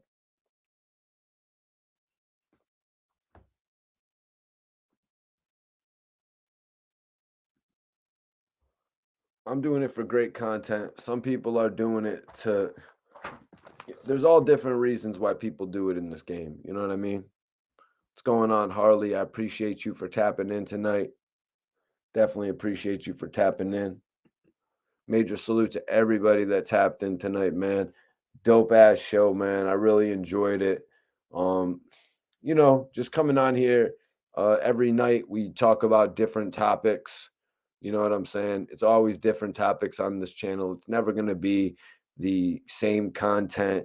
A lot of people will be getting on me about the Bang 'em Smurf content or the AR Rab content. Shit, I think people were even ragging on me for all the Scott Storch content I was doing. You know what I mean? I work with a variety of artists, man. You know what I'm saying? I never limit myself to the artists that I could link up with, especially now. Major salute to you, P Easy. I appreciate you for tapping in, my brother. I never limit myself to the people that I could link up with. You know what I'm saying? Especially now that it's all as easy as connecting with somebody over a Zoom or connecting with somebody over YouTube Live, man. So I never limit myself. Thank you, Harley. I appreciate you. Yeah, I try to keep it fresh with the content, especially when people say, like when people always are saying that shit about you get boxed in. You know what I mean? You get put in a box. People can't see you doing other stuff. That's why I really try to, every day I try to come out with a different topic. Like I look at the videos. You know what I mean? Just go look at the videos. I probably had like 40 videos in the last 2 or 3 months. Always just trying to come on here and entertain as well, man. And y'all keep me entertained too because we interact in the chat. Yeah, Bobby Digital, that's a good point to bring up. The fact that Wack 100 had been going on and on, going on and on, right? We even came on here and talked about it. The fact that he was kind of making fun of him for being in the middle of a situation, a court situation that we haven't really addressed on the channel because I don't really know too much about it. There's a some sort of a civil situation going on where 6ix9ine might have to pay out a bunch of money. Not really sure how much they could actually get off of him. But as my guy Clark and I were talking about, the fact that he signed a $13 million deal, allegedly, from what he says, he signed a $13 million deal before he got out of jail. I guess he said to the people, yo, either sign this $13 million deal with me or I'm not signing with you when I get out. Sign for 13 million or I'm not signing with you when I get out. This is what I believe he said in an interview. So if he has to pay somebody $6 or $7 million, that might really dramatically chip away at what he's got. So that's why they're trying to run with the narrative of this is fake money. I'm broke. You know what I mean? All the different shit like that. But it's kind of like Wack 100 saying that he had to cash app 6ix9ine $20. It's unbelievable. You know what I mean? And he's saying that on Clubhouse. He's saying that for thousands of people to hear. But in all honesty, I mean, you could go to court and you could say I was joking. I was on the internet. We were having a laugh. And also the pure fact of $20 is not going to fill up a McLaren to any extent, I don't think. You know what I'm saying? I mean, I have never driven in a McLaren or anything like that, but yep. Yep, Harley, we're definitely going to have to cover that tomorrow. But tonight, I really just wanted to go over this new interview on For the Record. Like I said a little bit earlier, actually, you weren't here, Harley. I thought it would have been dope if Wack 100 had positioned this to be a part of his 100 podcast. But Akademiks did it again. Ack got him again. Get him, Ack. Ack has a fresh episode now. The last joint he did with Waka, it was kind of like, Waka.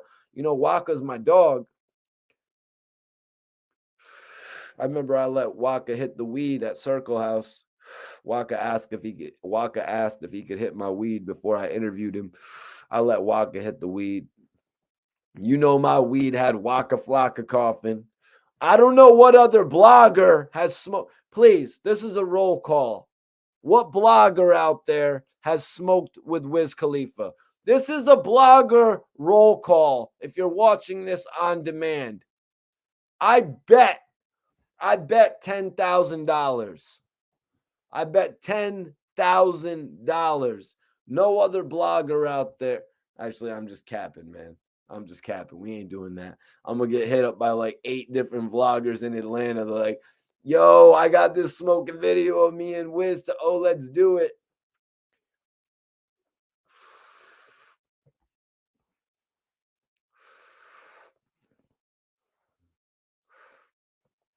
Yep. Got him with this one, though, you guys, because, I really think to follow up the podcast with all of those dope, it was like the Mount Rushmore of podcast when Akademiks and Adam 22 and Gillie and Wallo all came to jump on Wack's first show. I just think like it doesn't make any sense that 6ix9ine drops his first video. 6ix9ine drops his first video in however long, and he's not on the 100 podcast first. It just makes absolutely no sense to me, you guys. Like, how did Wack 100 not make that happen. Akademiks got the opportunity to do it. Now, more than an interview or a podcast, you guys, this is really an argument. You know what I mean? If you're going in there, be prepared to hear screaming at the top of people's lungs. Be prepared to see people arguing back and forth. Be prepared to see people chiming in at points where you didn't think they would. But, everybody's getting their point across. I mean, you got four different personalities there. You know what I mean? From academics chiming in on the civilian tip. You know what I mean? Just not believing all types of shit that they're saying. Like when Hassan was going off about Alpo, when 6ix9ine was asking him to clarify something. You know what I'm saying? Like shit got real on that podcast, man. I thought it should have been on the 100 podcast, but I mean, I'm not managing anybody's shows on the record right now. I get a lot of calls. I get a lot of people asking for my advice about what to do with their shows, but I'm not currently managing any shows or creating any guest lists for any shows. But that's something I would be open to. Hell, I'm going to have my own show in the very near future. You know what I mean? So, you know what they say, man? 2 times 2 makes 8. We got Gamblers Anonymous in here. Okay. Slots and scratch offs. Ain't nothing better than a slot and a scratch off. That's all I've got to say about that, man. Shout out to Steve Will Do It. Hope Steve Will Do It does not want to be my friend because of the way that I'm talking about 6ix9ine. You know what I mean? Charge for advice. Masterclass Mikey T. Yeah, well, I'm gonna start a whole college. You know what I mean? We're gonna start the movie star academic college. You know what I mean? The movie star university. You know what I'm saying? That's what my record label is going to be called, Movie Star University. We only sign movie stars to the label, baby. You know what I'm saying? We only sign movie stars to the label, baby. Now, like I said, man, this video is just something I wanted to get on and talk about because I really feel like Wack 100 and Akademiks inviting Hassan to be on the show with 6ix9ine really just caught a lot of us out. It caught a lot of us off guard. Didn't expect it from Hassan. And furthermore, man, yeah, yeah, Mandy, it's a whole lot of screaming. You know what I mean? But Wack, a grown ass man, why he lie like that? Bobby, I didn't actually check out the whole interview with Waka. You know what I mean? I didn't actually check out the whole interview. I still got to do that. I was really meaning to watch the Waka Flocka interview, but then Ack came out with this joint. You know what I mean? Ack actually came out with this joint. And at first I was thinking it was the 100 podcast, but then I noticed it was all for the record. Yeah. But listen, y'all, if you're not following me on Instagram, you guys got to get over and follow me on the gram. Whoever's not following me on Instagram, follow me right now. I'm going to follow you guys back. I'm going to follow you guys back right now. If you follow me, I'm following you back, man. I know I'm going to smoke an L or two after this stream and probably pretty much forget everything that happened. But the one thing I'm not going to forget about is following you all back. Why? I'm the blogger that cares. You know what I'm saying? I'm the blogger that's going to give a damn when I make it there. You know what I'm saying? The most interactive podcast on the internet. You know what I'm saying? That's what we do here, man. Every single night. I appreciate everybody tuning in. We had hit over the 100 mark. We had hit over the 100 mark a few different times tonight. We kept this. We got like 50 people in here watching. I appreciate every single one of you. Everybody that sends super chats, I appreciate you guys too. Bing, bing, bing, bing, bing, bing, bing, bing, bing, bing, bing. Mike, go buy a Bel Air. Mike, go get a Bel Air Rose. Mike, here's a 54 eighth. Mike, that. Well, you can dream. You can dream. Mandy, I appreciate that. Hopefully, I didn't throw you off horribly. Hopefully, I didn't throw you off horribly with that last super chat comment. I was really just kidding. Land Hustle TV, definitely appreciate you for tapping in, my guy. Major salute. Everybody on here that's not following me on Instagram, I want you guys to follow me right now.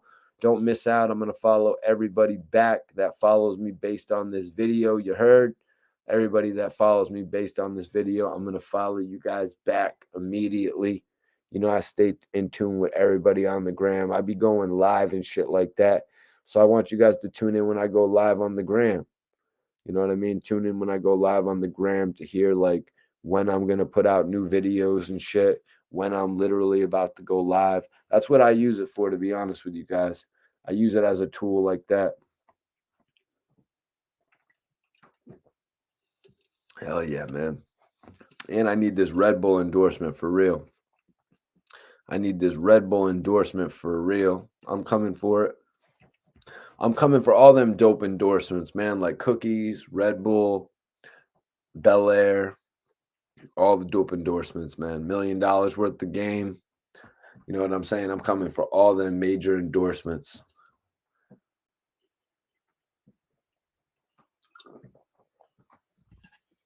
But I appreciate you all, man. I appreciate you all for tapping in. You know who I am. I'm Mikey T, the movie star. I'm the hottest blogger, man. When they're talking about the most known unknown, you know that 3-6 Mafia shit? The most known unknowns, that's me. You know what I mean? We're just going to continue putting out dope content. Check out the interview I just did, where I just put out with Fredro Starr. He actually tells a crazy story about how I got lost in Trinidad. If you guys could believe it, if you guys even care to want to hear about it, if you'd rather hear more about Fredro Starr's history with, Onyx and his history with Jam Master Jay, tap in for that. But if you want to hear the crazy story about how I got lost in Trinidad and literally almost didn't come back, go check that shit out, man. That's one of the craziest stories ever. That right there is one of the craziest stories ever. Also, my new interview with Bizarre from D12 is out. All types of content. I just put out a classic interview throwback with Cassidy, speaking on DJ K Slay. Rest in peace, K Slay, man. Obviously, I called him a legendary pioneer to the game, to me, to a lot of people. Damn it. Clark was talking to me about K Slay a little bit earlier about how he used to pump a lot of his tapes. Shit like that. But yeah, I enjoyed coming on and talking about Slay the other night. You know what I mean? Yeah, the interview with Bizarre is amazing. You know, there's a bunch of pieces out of it right now, plus the feature length. Bizarre actually challenged Gillie the Kid to a battle in my interview. It was pretty nuts. Bizarre challenged Gillie the Kid. I'm like, yo, you know, Gillie's like my top dog. Like, bro, Gillie's like my top dog in this shit. You know what I mean? Like, that's my G right there. Like if anybody be getting on Gillie, I be getting on him like crazy. But Bizarre really just kind of felt disrespected about being called the worst rapper. I hadn't actually spoke with Gillie about that, but I let him know. I was like, yo, Gillie, Bizarre actually challenged you to a battle, man. I'm putting out the blog. He challenged him for the 100K battle too, man. Who wouldn't want to do a battle for 100K? Actually, I'm putting up another poll, you guys. Damn it. I'm putting up another poll.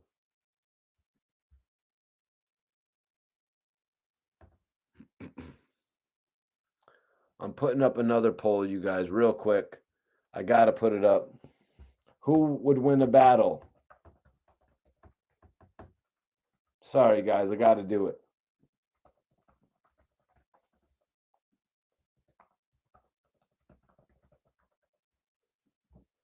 Who would win in a battle, you guys? I want to know. Yeah, I'm one of the most loyal. I'm one of the most loyal people, man. I ride till the wheels fall off. You know what I mean? I ride till the wheels fall off. I wish I could ride somewhere and find my lighter, though. It's probably like right over there, but I'm been stuck with these matches all night. This is like I would name this podcast the match episode. Like if I had like a podcast on like iTunes and Spotify and shit. But soon enough, I will have that, man. Soon enough, I'll be in position with all that. I just don't want to jump the gun, you guys. You know what I mean? Right now, what I'm doing, it's like 50 Cent doing the G Unit mixtapes before he signed with Shady Aftermath. You know what I mean? Right now, what I'm doing is like Max B when Jim Jones left him for dry, left him out to dry.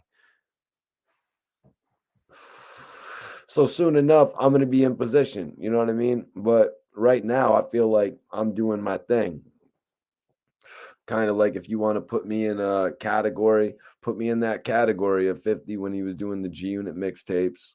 Put me in that category of Max B when he was running around the street, getting lit, making bread out there. He's not making as much bread as Jim Jones. Jim Jones was caking. Jim Jones was making like 50,000 a show or more. You know what I mean?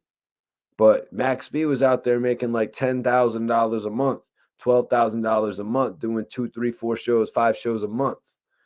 So let's not discredit Max B for what he was doing. You can look at me in that way. You can look at me in that way. You know what I'm saying? You got Hassan Campbell who's up there. You got Akademiks who's up there. You got Gillie. You know what I'm saying? You got Gillie who's up there. All these big bloggers, Complex. You know what I'm saying? They're the mainstream industry. But then I'm still here doing my thing. I'm still here doing my thing. You know what I mean? I created a following for myself. But I'm saying one of my guys was telling me, he was like, but if you was ever up there, you know what I mean? But we're building what we got to be up there. But if somebody comes and, plucks you up out of what you're doing, you don't ever turn down an opportunity like that. So that's it's almost comparable to what Hassan Campbell just did by letting 6ix9ine, put him on to a certain extent right there. It's almost comparable, because of the fact that Hassan was saying nobody else from the industry actually reached out to help him. You know what I mean? Nobody else actually reached out to show him love or whatever. He said that there was actually one other person who really just wanted to play the background in the situation. And that 6ix9ine was actually the only one that came and showed love and shit like that. I can't, deny what he's saying. The man's saying what he's saying. Nobody else came out and showed love. Nobody tried to help out.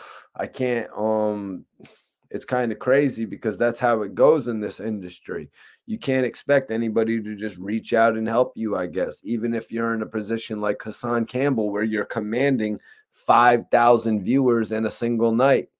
You know what I mean? Because when you're in that great position or you're doing 100,000 views on a video, you know what I mean? You're going to have people coming to you and they're going to assume that you're already situated. They're going to assume that you're already Gucci. Have a why doesn't Hassan Campbell have a show on Revolt TV? You know what I mean? Why doesn't he have, you know what I mean? Just spitballing off the top of my head. Why wouldn't they do a Revolt TV like version of Talk Soup with Hassan Campbell? You know what I mean? Where Hassan would talk about 15 different topics. Why is he not on television? You know what I mean? Bringing extra viewership and subscription to Revolt Television. Why does it have to be 6ix9ine who reaches out and he says put him on?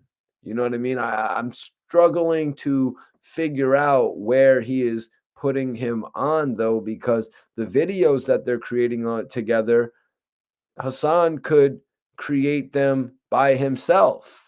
Hassan could legitimately create these videos by himself. So I'm failing to understand where he actually put him on. You know what I mean?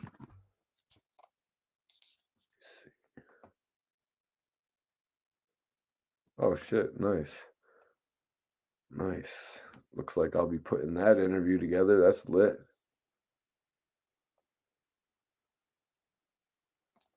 Nice. Yes, I know. Yo, what up, what up, what up? What the talk about radio? Yup, 10,000. Yeah, exactly. Hassan Campbell, 10,000 live viewers. I've seen it before. 6, 7,000 live viewers. random nights, different topics.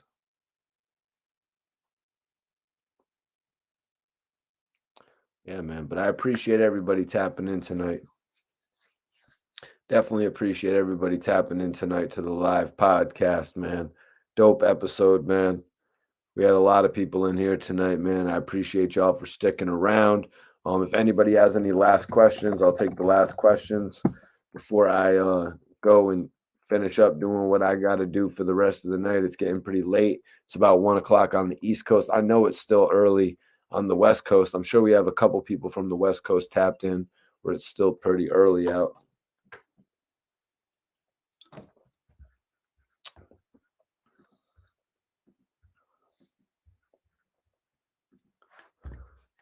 Shit was lit. Damn. Free Rondo number 9. Facts. That dude is dope. All right. Yo, and everybody subscribe right now. If you're not subscribed, make sure you subscribe to my channel if you're not subscribed, man. You know what I'm saying? Subscribe to the channel. Show me some support. Tune into the live videos, man. I'm always going to interact with you guys, y'all. But I'll see y'all in the next episode, man. We'll see y'all in the next episode. Cito says Mikey T and Hassan would have a good podcast, maybe. Yeah, that would definitely be a great podcast right there. Me and Hassan Campbell. But obviously, you know, Hassan took the opportunity that he got with For the Record. And we're going to see what happens, man. You know what I mean? Because like I was saying, I think Hassan should have a show on like a Revolt. You know what I mean? I think his fan base is just too large to be ignored at this point. You know, he needs to take that. 6ix9ine had said one word. He said it's time to elevate. You know, it is time to elevate right now. And I think a lot of key network executives need to be taking notice of somebody of this dude's stature. You know what I mean? He commands a lot of attention. And I'm not doing this to diss him or anything like that. I got nothing but respect for the dude. I'm a little thrown off as to why he actually sat with 6ix9ine. You know what I mean? I'm a little more thrown off about the fact that I'm giving 6ix9ine credit for his career. That's pretty much all I'm saying, you guys. But I appreciated the opportunity to speak with you all tonight. I know I read a little bit less comments than normal tonight. It's because we had quite a bit to cover when it came to, you know, the record sales. I kind of wanted to break down how everybody is seeing such major numbers for 6ix9ine, but actually earlier on, 6ix9ine's numbers were much greater. You know what I mean? From 10 million in a day. Beforehand, he was doing 39 to 32 million in a single day. I just wanted to point that out. You know what I mean? I wasn't able to get to the Gillie the Kid topic with Wallo today. Maybe I'll do a video on that in the near future. You know what I'm saying? But yeah, you can expect all new content from this channel all the time. So make sure you're subscribed, man. You never know who's going to pop in on my channel, man. You never know who's going to pop in, but you always know we're going to have great topics and great conversations. I'll see y'all in the next episode, man. It's Mikey T, the movie star here. And like I said, if you're not subscribed to me, if you're not, if you're not subscribed here, make sure you subscribe right now. Make sure you subscribe right now, you guys. Hit the notification bell so you never miss a live video. And then follow me on Instagram. Everybody who follows me on the gram, I'm going to follow back right now. And also, if you have a YouTube page, right? If you have a YouTube page, subscribe to me right now and then send me your YouTube link on Instagram and I'll subscribe back to you. How about that? I'll subscribe back to everybody that sent all 48 of you. If you guys have YouTubes right now, I will subscribe back to you as well. Let me check out this poll. Who would win a battle? This is what I'm asking. Everybody vote in this poll. Damn it. Vote in the poll. We got 50 people in here and we got 11 votes. I want to know who's going to win the battle. Is it going to be the game? Is it going to be Gillie the Kid or Bazaar? Vote in the poll. Who do you think would win a battle? I'm talking URL shit, you guys. I'm talking smack. I want to see Bazaar from D12, Eminem's right-hand man, with respect to Proof. Eminem's guy, the next solo artist up out of D12, going at it with Gillie the Kid, the leader of Major Figures. Gillie, who's battled multiple people, my son, Joel Santana, before he was Dipset and all that. You know what I'm saying? Gillie has battled multiple people, so please vote in the poll, y'all. Vote in the poll. All right. Y'all ain't gonna vote in the poll? Y'all just ain't gonna vote in the poll. That's what it is. Y'all just don't want to vote in the poll. All right, man. All right, I see what it is. Y'all don't want to vote in the poll.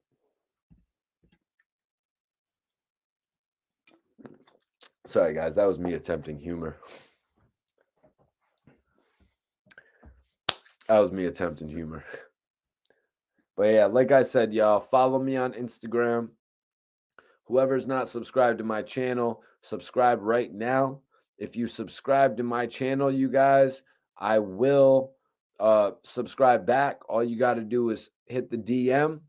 Be like, yo, Mikey T, this is my YouTube channel. Subscribe back. So if you want to gain a subscriber, man, if you want to gain somebody who actually watches your content on YouTube, be sure to send me your YouTube channel to my Instagram DM, and I will subscribe to y'all's channel, man. Yeah, great joint tonight. Had my brother Clark Martin on, lightly seasoned podcast coming very soon. Interesting to hear that. It's going to be an audio only podcast, as most are in the beginning for the first few episodes, maybe the first 10. One guy in the chat said 20. So we'll have to see what goes on with that.